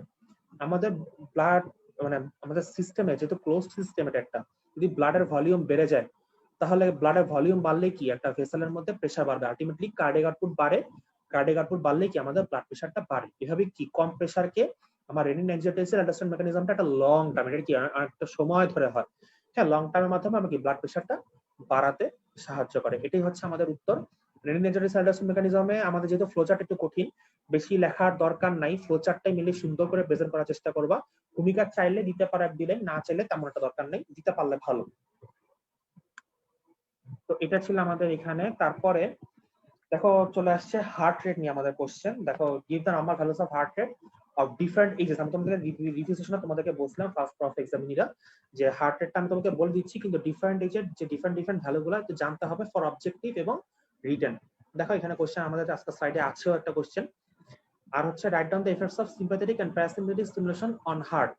আচ্ছা এটা আমরা কি মানে এই কোশ্চেনটা খুব একটা কঠিন না, তার আগে তোমাদের একটু দেখাই এটা কি আমাদের heart rate in different edges.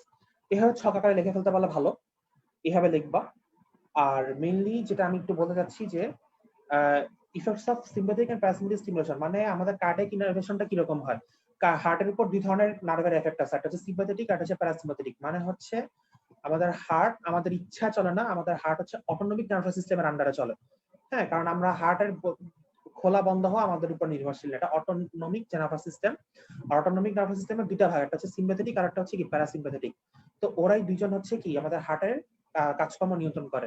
কি হয় দেখো, সিম্প্যাথেটিক ইনারভেশন কি করে, সিম্প্যাথেটিক ইনারভেশন হচ্ছে আমাদের হার্টের ফোর্স অফ কন্ট্রাকশন বাড়ায়, হ্যাঁ হার্ট রেট বাড়ায়, কার্ডিয়াক আউটপুট বাড়ায়, আর হচ্ছে কি কার্ডিয়াক ইম্পালসের কন্ডাকশন রেট বাড়ায়।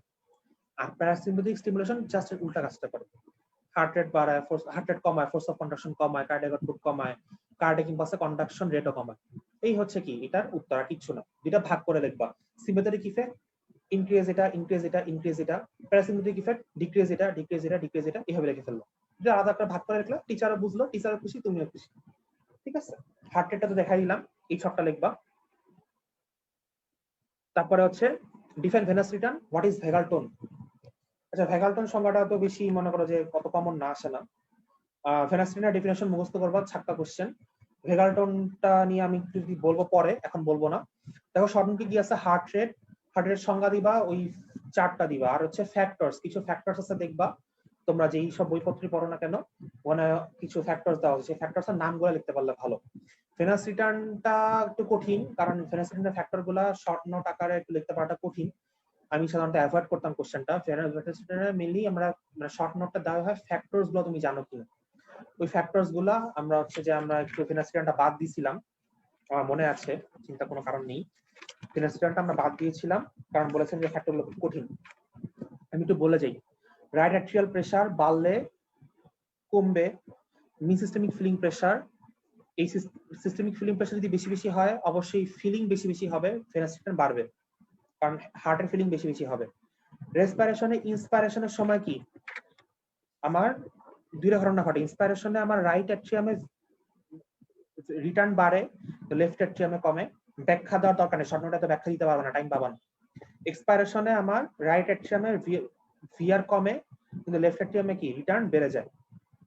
পাম্পিং অ্যাকশন অফ হার্ট, হার্টের পাম্পিং অ্যাকশন বাড়লে কি সার্কুলেশনে ব্লাড বেশি যাবে, তাহলে সার্কুলেশন থেকে ব্লাড আসবেও বেশি, তার মানে কি ভেনাস রিটার্ন বেশি বেশি হবে। মাসকুলার অ্যাক্টিভিটি কি হয়, আমাদের যখন আমরা স্কেলেটাল মাসলের বেশি বেশি কাজ করি, ব্যায়াম করি, স্কেলেটাল মাসলের কাছাকাছি যে ভেনগুলো আসে, ভেনগুলা থাকে সেগুলো স্কুইজ হয়, ফলে কি ভেনের ব্লাডগুলো হার্টের দিকে রওনা দেয়, ফলে ভেনাস রিটার্ন কি বেড়ে যায়। প্রেসার গ্রেডিয়েন্ট, ভেসেল থেকে হার্টের প্রেসার গ্রেডিয়েন্ট তো বেশি হবে, মানে ভেসেলের দিকে প্রেসার যদি বেশি থাকবে, ভেসেল থেকে হার্টে ব্লাড তত বেশি বেশি যাবে, ভেনাস রিটার্ন বেশি বেশি হবে। গ্র্যাভিটি, গ্র্যাভিটিটা আমি একটু ছোট করে বলে দিই, আমাদের হার্ট লেভেলের নিচে বডি যত পোর্শন আছে সেই পোর্শন থেকে ব্লাড দাঁড়ায় থাকলে কম আসবে, শুয়ে থাকলে বেশি আসবে। হার্ট লেভেলের উপরে কি আছে, ঘাড় আর মাথা, এখানে ইরেক্ট অবস্থা যদি তুমি থাকো ভেনাস রিটার্ন বেশি হবে, লাইং অবস্থা থাকলে ভেনাস রিটার্ন কম হবে, সিম্পল। ভেনোমোটর টোন বাড়লে তোমার হচ্ছে বাড়বে, কারণ ভেনোমোটর টোন যদি বাড়ে আলটিমেটলি কি ভেসো কনস্ট্রিকশন হয়, ভেসো কনস্ট্রিকশন হওয়ার অর্থই হচ্ছে কি ভেনাল কনস্ট্রিকশন, ভেনাস কনস্ট্রিকশন, সো হচ্ছে কি আমার ভেনাস বেড়ে যাবে। এই ফ্যাক্টরগুলো মুখস্থ করে লিখতে পারাটা খুব মানে আমার জন্য একটু কঠিন ছিল, মুখস্থ করে লিখতে পারলে ভালো। এটি হচ্ছে শর্ট নোটের এটি উত্তর। ব্যারোরিসেপ্টর রিফ্লেক্স, এটাকে যেটা দেখাইলাম ওইটাই, ওই সেম জিনিস, এই রানে এত মানে পেরেশানি হওয়ার কিছু নেই। কেমোরিসেপ্টরও ওই যে তোমার শর্ট টার্ম প্রেসার রেগুলেশন, যেটা ব্লাড প্রেসার রেগুলেশনের শর্ট টার্ম যে মেকানিজমটা, সেখানে যে কেমোরিসেপ্টরটা মানে কেমোরিসেপ্টরের যে মেকানিজমটা আছে যেটা আমরা রিভিউ দিন বলছিলাম, ওই প্রসিডিউরটাই এখানে বিশেষ কিছু বলার নেই। রিফ্লেক্স অ্যাকশন হচ্ছে তোমার হার্ট রেটের যে রিফ্লেক্স অ্যাকশন গুলো আছে, হার্ট রেটটা তো আমরা জানি, হার্ট রেটের আমরা 4 ধরনের রিফ্লেক্স অ্যাকশন পড়ছিলাম, আমাদের মনে আছে কিনা। একটা হচ্ছে ব্যারোরিসেপ্টর রিফ্লেক্স, একটা হচ্ছে কেমোরিসেপ্টর রিফ্লেক্স, একটা হচ্ছে বেইন ব্রিজ রিফ্লেক্স, আর হচ্ছে কুশিং রিফ্লেক্স। এই রিফ্লেক্স গুলোই হচ্ছে কি শর্ট নোটের মধ্যে আমাদের রিফ্লেক্স গুলো লিখতে হবে ছোট করে। আর হার্ট রেটের জন্য তো আমার মানে রিফ্লেক্স গুলো একটু লেন্থে কম, ব্যারোরিসেপ্টর তো বড় করে লিখতে হয় না, হার্ট রেটটা তো ছোট। সো এই হচ্ছে রিফ্লেক্স অ্যাকশনের উত্তরটা হচ্ছে এরকম, হার্ট রেট, এই যে বেইন ব্রিজ রিফ্লেক্স, এটা আমরা রিভিউ দিন বলছিলাম। হাইপারটেনশন, দেখো হাইপারটেনশনে আমার একটা কোশ্চেন আছে দুইটা, একটা হচ্ছে হোয়াট ইজ এসেনশিয়াল হাইপারটেনশন, আর একটা হচ্ছে আমার হোয়াট ইজ ভেসোমোটর টোন। দেখো এসেনশিয়াল হাইপারটেনশন মানে হচ্ছে আমরা বলছিলাম হাইপারটেনশন দুই ধরনের আছে, একটা হচ্ছে প্রাইমারি, একটা হচ্ছে সেকেন্ডারি। প্রাইমারি হাইপারটেনশনটাই হচ্ছে কি আমার এসেনশিয়াল হাইপারটেনশন, মানে হচ্ছে যেই হাইপারটেনশনটা তোমার নরমাল জিনিসটা, এসেনশিয়াল মানে আবার মনে হইতে পারে যে এই হাইপারটেনশনটা হওয়া মজি দরকারি না, দরকারি না। হাইপারটেনশন অলওয়েজ প্যাথোলজিক্যাল, মানে হচ্ছে নরমালের চেয়ে বেশি প্রলং মানে সাস্টেইনিং এবং elevated level of blood pressure, এটা অনেক সময় অনেক দিন ধরে থাকবে এবং কি নরমালের চেয়ে এটা elevated level of blood pressure, সেটাই হচ্ছে কি আমার হাইপারটেনশন। এটা দুই ধরনের, এটা হচ্ছে প্রাইমারি আর সেকেন্ডারি। প্রাইমারিটাই হচ্ছে এসেনশিয়াল হাইপারটেনশন, যেই হাইপারটেনশনের কজ জানা থাকে না, যেই হাইপারটেনশনের কজ জানা থাকে না সেটাই হচ্ছে কি প্রাইমারি হাইপারটেনশন। আমাকে এটুকুই জিজ্ঞাসা করছে, ওভার 95% অফ হাইপারটেনসিভ কেস হচ্ছে কি এসেনশিয়াল হাইপারটেনসিভ কেস, মানে ম্যাক্সিমাম ক্ষেত্রে 95% কেসে আমরা জানি না যে কেন মানুষটার হাইপারটেনশন হইলো, কিন্তু হইছে, এটাই হচ্ছে এসেনশিয়াল, মানে যার কোনো কজ জানা থাকে না। মেইনলি আমরা এটাকে কি বলি, ইডিওপ্যাথিক কজ বলি আমরা এটাকে। হ্যাঁ, নরমালি যেগুলো আমরা কজ খুব স্পেসিফিকলি ফাইন্ড আউট করতে পারি না সেটা হচ্ছে ইডিওপ্যাথিক কজ, তো এটি হচ্ছে এসেনশিয়াল হাইপারটেনশন। আচ্ছা, ভেসোমোটর টোন, আমি বলছিলাম যে আমাদের একটা ভেসোমোটর সেন্টার আছে, ভেসোমোটর সেন্টার গুলো আমাদের সেন্টার থেকে আমাদের প্রত্যেকটা ব্লাড ভেসেলে কি অটোনমিক সাপ্লাই আছে। আমাদের যে autonomic nervous system, autonomic nervous system আমাদের সারা শরীরে যত ভেসেল আছে, ভেইন বলো আর্টারি বলো, ক্যাপিলারি বাদে, ক্যাপিলারিতেও আছে, তো সেই ভেসেল গুলাতে আমাদের অটোনমিক নার্ভাস সিস্টেমের নার্ভ সাপ্লাই আছে।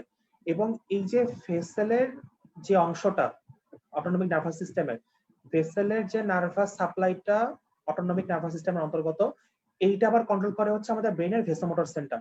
এই ভেসোমোটর সেন্টারের প্রভাবে আমাদের ভেসেল গুলোতে কন্টিনিউয়াসলি একটা নার্ভ ইম্পালস ডিসচার্জ হতে থাকে, ফলে ভেসেল গুলোকে আমরা টোন মানে বারবার বলছি, টোন মানে টান টান অবস্থা, আমাদের ভেসেল অলওয়েজ একটা টান টান অবস্থা বিরাজ করে।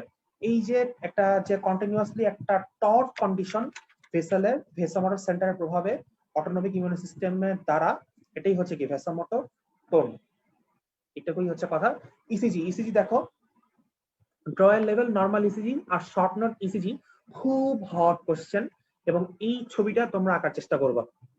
এখানে দেখো দুইটা ইসিজি ওয়েভ আছে, যে তুমি যে কোনো একটা আঁকো, একটা ফুল ওয়েভ আঁকো, হ্যাঁ দেখো এই যে আমরা যদি গ্রাফটার দিকে তাকাই, দেখো টাইম সেকেন্ডে, নিচের গ্রাফটার দিকে খেয়াল করো, টাইম যে আসছে একদম বাম থেকে 0.8 সেকেন্ড পর্যন্ত যে ওয়েভের যে অংশটা, সরি ওয়েভের যে অংশটা, এই অংশটুকু তুমি শুধু আঁকো পরীক্ষার খাতায়, জাস্ট একটা ফুল ইসিজি ওয়েভ একদম 0.8 সেকেন্ড পর্যন্ত গ্রাফের যে অংশটুকু আঁকবা, সম্ভব হলে রেড কালার দিয়ে আঁকতে পারলে ভালো, আই ক্যাচিং হয়। তো এইটুকু আঁকবা। দেখো এখানে যতটুকু পর্যন্ত উঠছে, দেখো যে তোমার বাম পাশে ভোল্টেজটা দেখাইছে -0.50 +0.5 +1.0, এইটুকু দেখানোর চেষ্টা করবা গ্রাফ দিয়ে এঁকে। বড় ছকগুলো আঁকবা, ছোট ছকগুলো আঁকার দরকার নাই। দেখো পি কিউআরএস টি আগে দিয়ে আমি বুঝাইতে পারিনি কোনটা পি ওয়েভ কোনটা কিউআরএস টি কমপ্লেক্স, এখন তোমাদেরকে দেখাতে পারতেছি। দেখো পি ওয়েভটাকে পি দিয়ে ইন্ডিকেট করা আছে, কিউআরএস যে বড় যে ঢেউটা এটাকে আমরা বলি কিউআরএস কমপ্লেক্স। আর দেখো যে লাস্ট যে একটা উঁচু করে ঢেউ ওটা হচ্ছে টি ওয়েভ। দেখো যে পি কিউ একটা ইন্টারভাল আছে, হ্যাঁ আবার না সরি পি আর একটা ইন্টারভাল আছে, হ্যাঁ আবার আর আর একটা ইন্টারভাল হয়, একটা এসটি ইন্টারভাল হয়, অনেক রকমের ইন্টারভাল আছে, কিউটি ইন্টারভালও আছে, এসটি সেগমেন্ট আছে, হ্যাঁ মানে এসটি ইন্টারভালটাই এসটি সেগমেন্ট।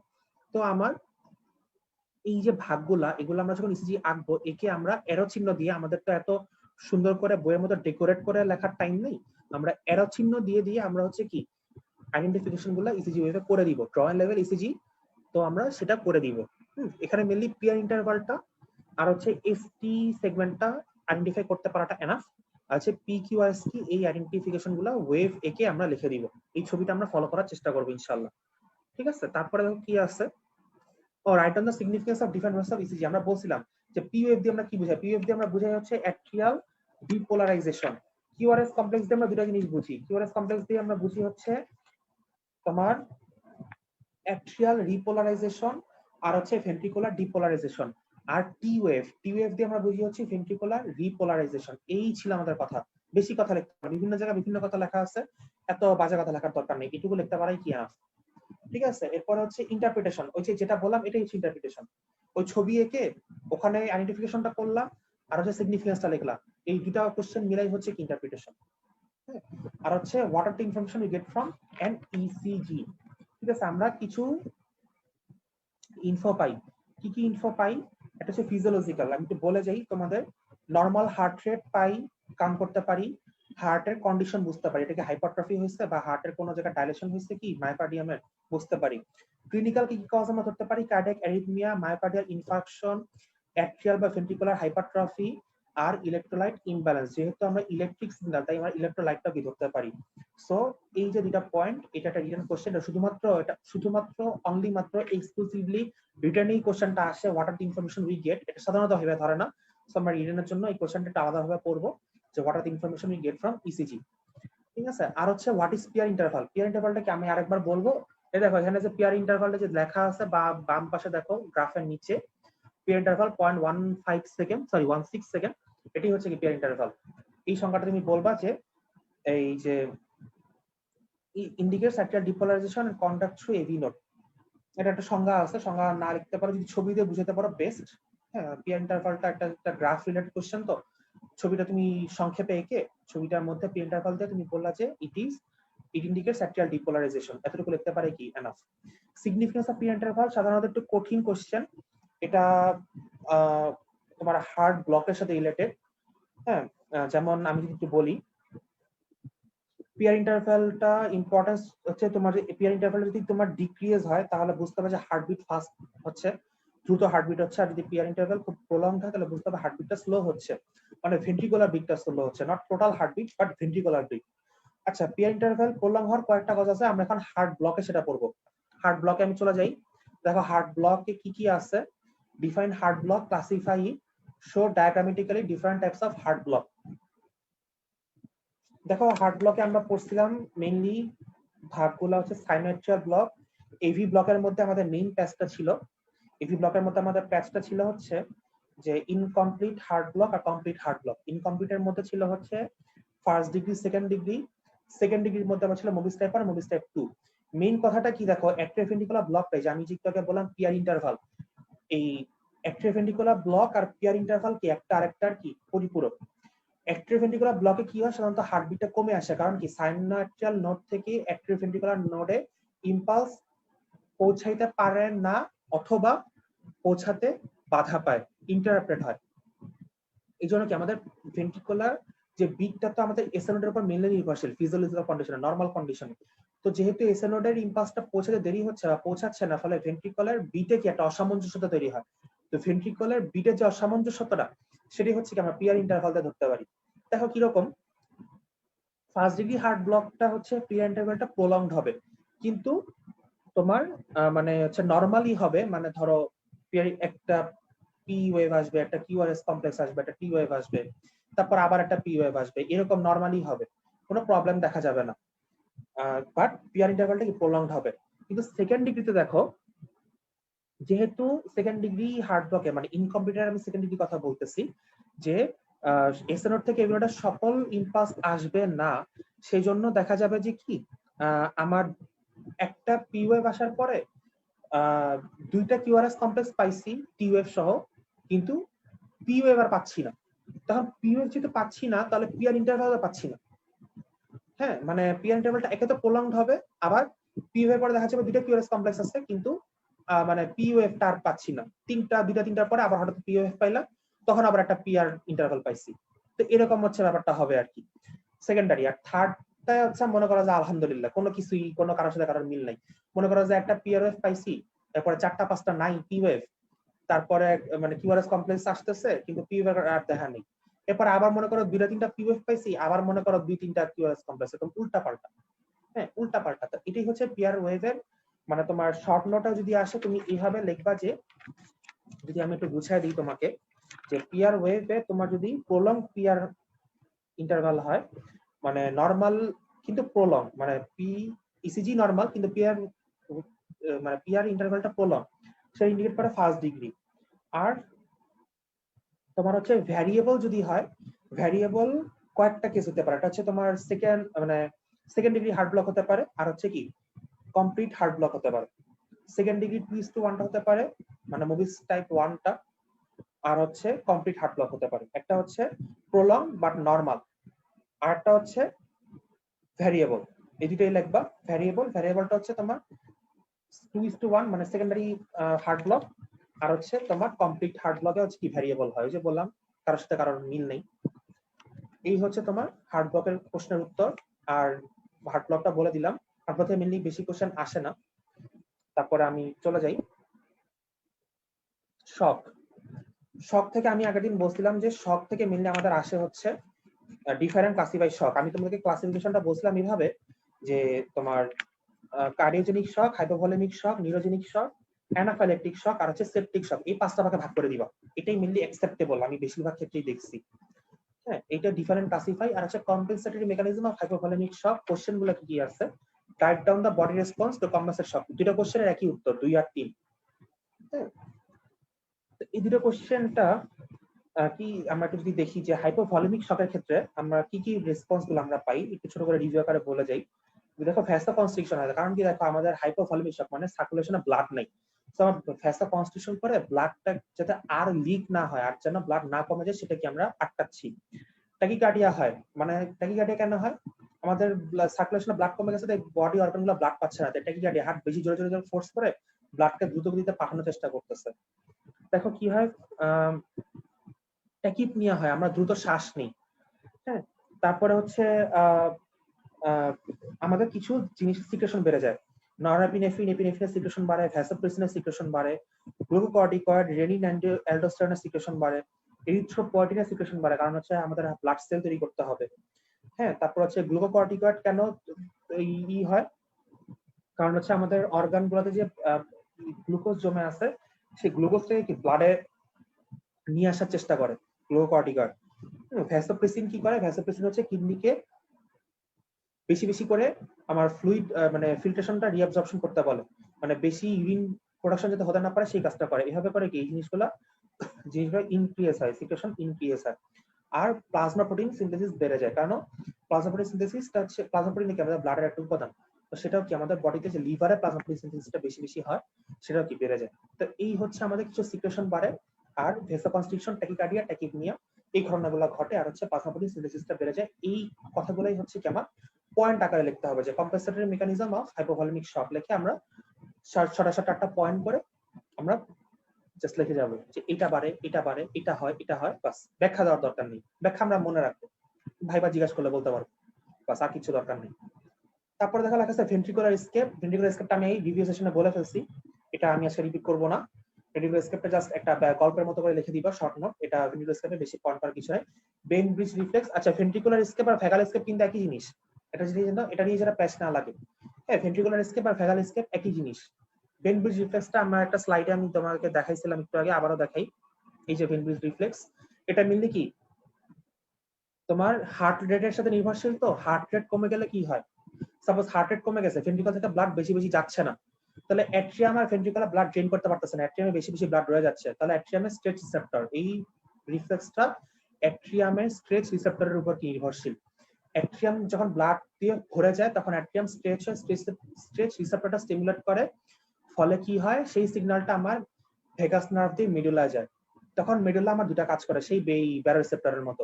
ভেগাল প্যারাসিম্পথেটিক সেন্টারটাকে ইনহিবিট করে, কারণ ভেগাল কি, ভেগাল অলওয়েজ কি প্যারাসিম্পথেটিক। প্যারাসিম্পথেটিক আমাদের হার্ট রেট কমায়, তো আমি প্যারাসিম্পথেটিকের কাজ বন্ধ করে দিব, আর সিম্পথেটিক হচ্ছে আমাদের হার্ট রেট বাড়ায়, সিম্পথেটিক আউটফ্লোটাকে আমরা বাড়ায় দিব, মেডুলা তখন সেই কাজটাই করে, ফলে কি আমাদের হার্ট রেটটা বেড়ে যায়। এই হচ্ছে বেইন ব্রিজ রিফ্লেক্স। মানে মনে রাখতে হবে অ্যাক্টিয়াল stretch receptor equals to Ben bridge reflex. এই কথাটা মনে রাখলে, যদি আমরা এভাবে মনে রাখি, তাহলে কি আমাদের থাকবে। লাস্ট টপিকটা সার্কুলেশন। এখানে আমি শুধু বলে যাবো কি কোশ্চেন এন্ড অ্যান্সার গুলো কি কি হবে, এখানে বেশি কিছু আসলে বলার নাই। Give the function of circulation.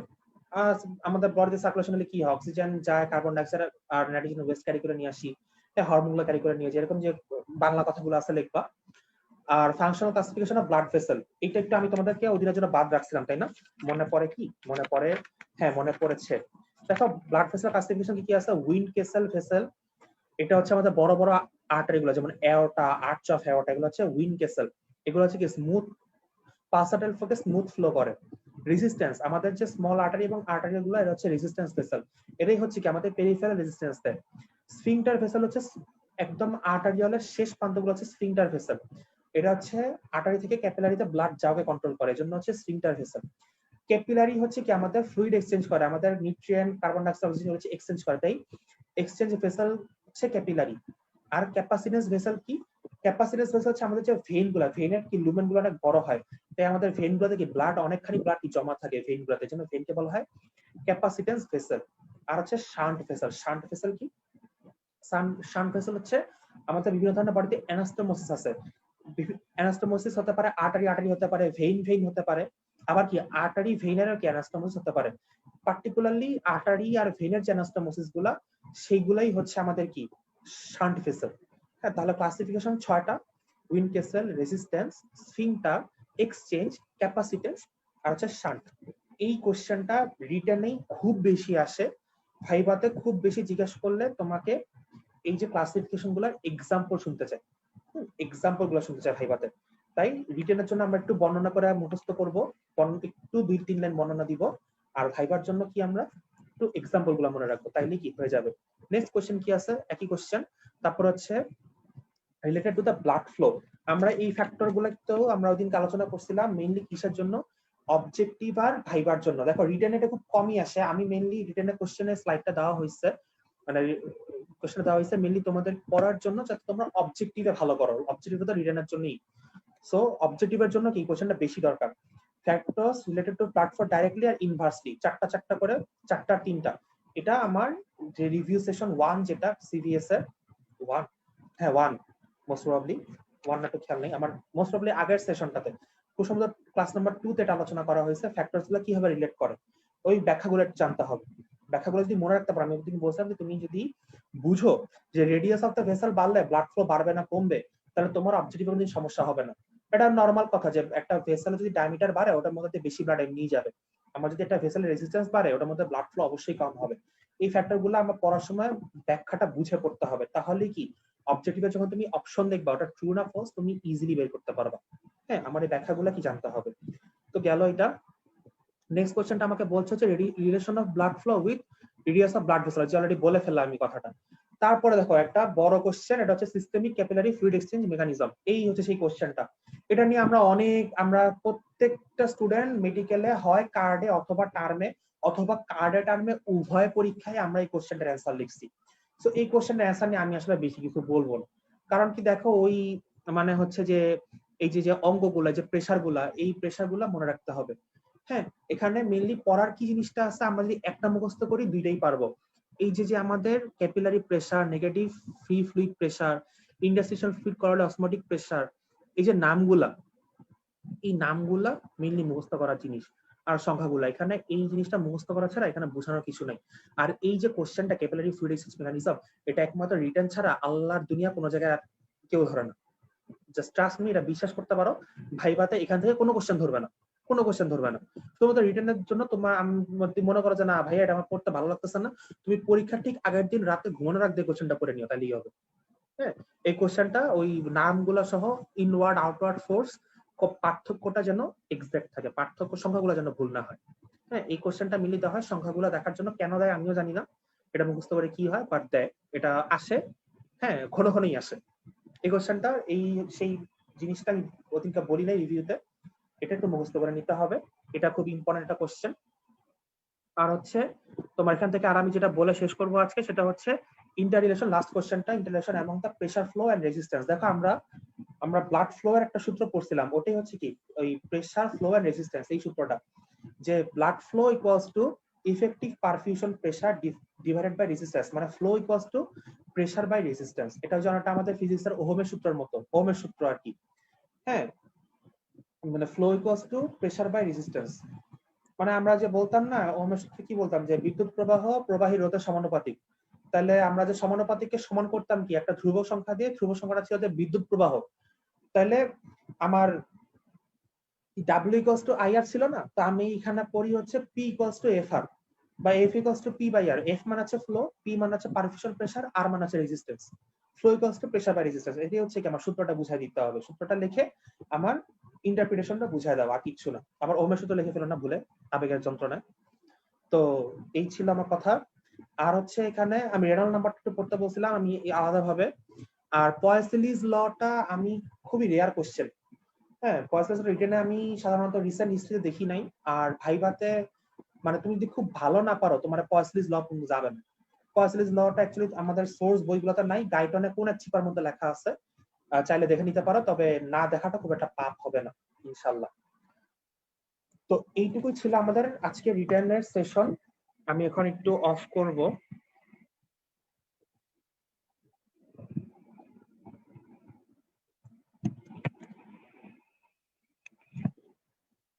তো দেখো আমরা রিটার্ন কোশ্চেনের সেশনগুলো শেষ করলাম। তো এই মাধ্যমে আমাদের কার্ডিওভাস্কুলারি সিস্টেম এই সেশনটা শেষ হলো। রিটার্ন কোশ্চেনের ক্ষেত্রে বারবার আমি যে একটা কথা বলবো লাস্টে, যে কোশ্চেনের অ্যান্সার লেখার সময় আবেগাক্রান্ত হওয়া যাবে না। একটা কোশ্চেন তোমার মাশাআল্লাহ কমন পড়ছে ভালো, তোমাকে অবশ্যই কি, আজকে আমি হাতে ঘড়ি পরি নাই দুঃখিত, ঘড়ি পরে যেতে হবে, ঘড়ি পরে যেতে হবে এবং ঘড়ির দিকে তাকিয়ে তাকিয়ে লিখতে হবে। হ্যাঁ, তুমি সাপোজ ধরো 14টা কোশ্চেনের মধ্যে 5-6টা কোশ্চেন লিখে ফেলছো, তবে ঘড়ির দিকে তাকাও, দেখো কত মিনিট চলে গেছে। তোমার হাতে কয়টা কোশ্চেন আছে, তুমি আবার ভাগ দাও যে আমি এতটুকু সময় খরচ করে ফেলছি, বাকি এতটুকু সময় আমাকে এতগুলো কোশ্চেন লিখতে হবে। টাইমটা আবার ডিস্ট্রিবিউশন করে ফেলো। টাইমের মধ্যে অবশ্যই কি কোশ্চেন অ্যান্সার করা শেষ করতে হবে। না হলে তুমি যদি একটা কোশ্চেন ভালো লাগো একটা কোশ্চেন খারাপ লেখো, একে তো তুমি নাম্বার কম পাবা, প্লাস হচ্ছে একটা ইমপ্রেশন তৈরি হবে কেমন, যে ছেলেটা টাইম হিসাব করে লিখতে চায় না। রিটেন পরীক্ষা কিভাবে দিতে হয় স্ট্র্যাটেজি অবলম্বন করে ছেলেটা বা এই মেয়েটা পরীক্ষা দেয়নি। সো দ্যাটস ওয়াই এই জিনিসটা বারবার খেয়াল রাখতে হবে। হ্যাঁ, ভূমিকা এই কথাগুলা মানে হচ্ছে মেন্টরিং টাইপের কথা বললাম। আমি আবার যে নেক্সট রিটেন সেশন নিব, আমি তোমাদের সাথে আবার আসবো হচ্ছে রেসপিরেটরি সিস্টেমের রিভিউ নিয়ে। রেসপিরেটরি সিস্টেমের রিভিউ এবং রিটেন দুটাই আমি নিব। সেই সময় রিটেন নিয়ে আমি আবারও কিছু কথা বলবো। এই ধরনের যে ট্রাবল শুটিং গুলা হয় আমাদের পরীক্ষার সময়, সেগুলো নিয়ে আমি আবারও কথা বলবো ইনশাল্লাহ। আজকে আমার শরীরটা একটু খারাপ, বিধা আমি বেশি কথা বলতে পারলাম না, তাও অনেকটা সময় লেগে গেল। সবাইকে অনেক ধন্যবাদ এই সেশনটা এতক্ষণ মনোযোগ দিয়ে শোনার জন্য। ইনশাল্লাহ আবার আমি আসবো রেসপিরেটরি কার্ড নিয়ে। ততদিন পর্যন্ত সবাই ভালো থাকো, সুস্থ থাকো, স্বাস্থ্যবিধি মেনে চলো, এটুকুই আমার প্রত্যাশা। এবং সবাই পারতপক্ষে দরকার ছাড়া ঘরের বাইরে বের হবা না। হ্যাঁ, ট্যুর কম দাও, পড়াশোনাটা একটু বাড়াও, কারণ কখন রুটিন দিয়ে দিবে আমরা কেউ জানি না। ইভেন আমি নিজেও জানি না আমারটা কবে দিবে, আমি টেনশনে আছি। যাই হোক, সবাইকে শুভকামনা জানিয়ে আজকে এই পর্যন্তই। আল্লাহ হাফেজ, আসসালামু আলাইকুম।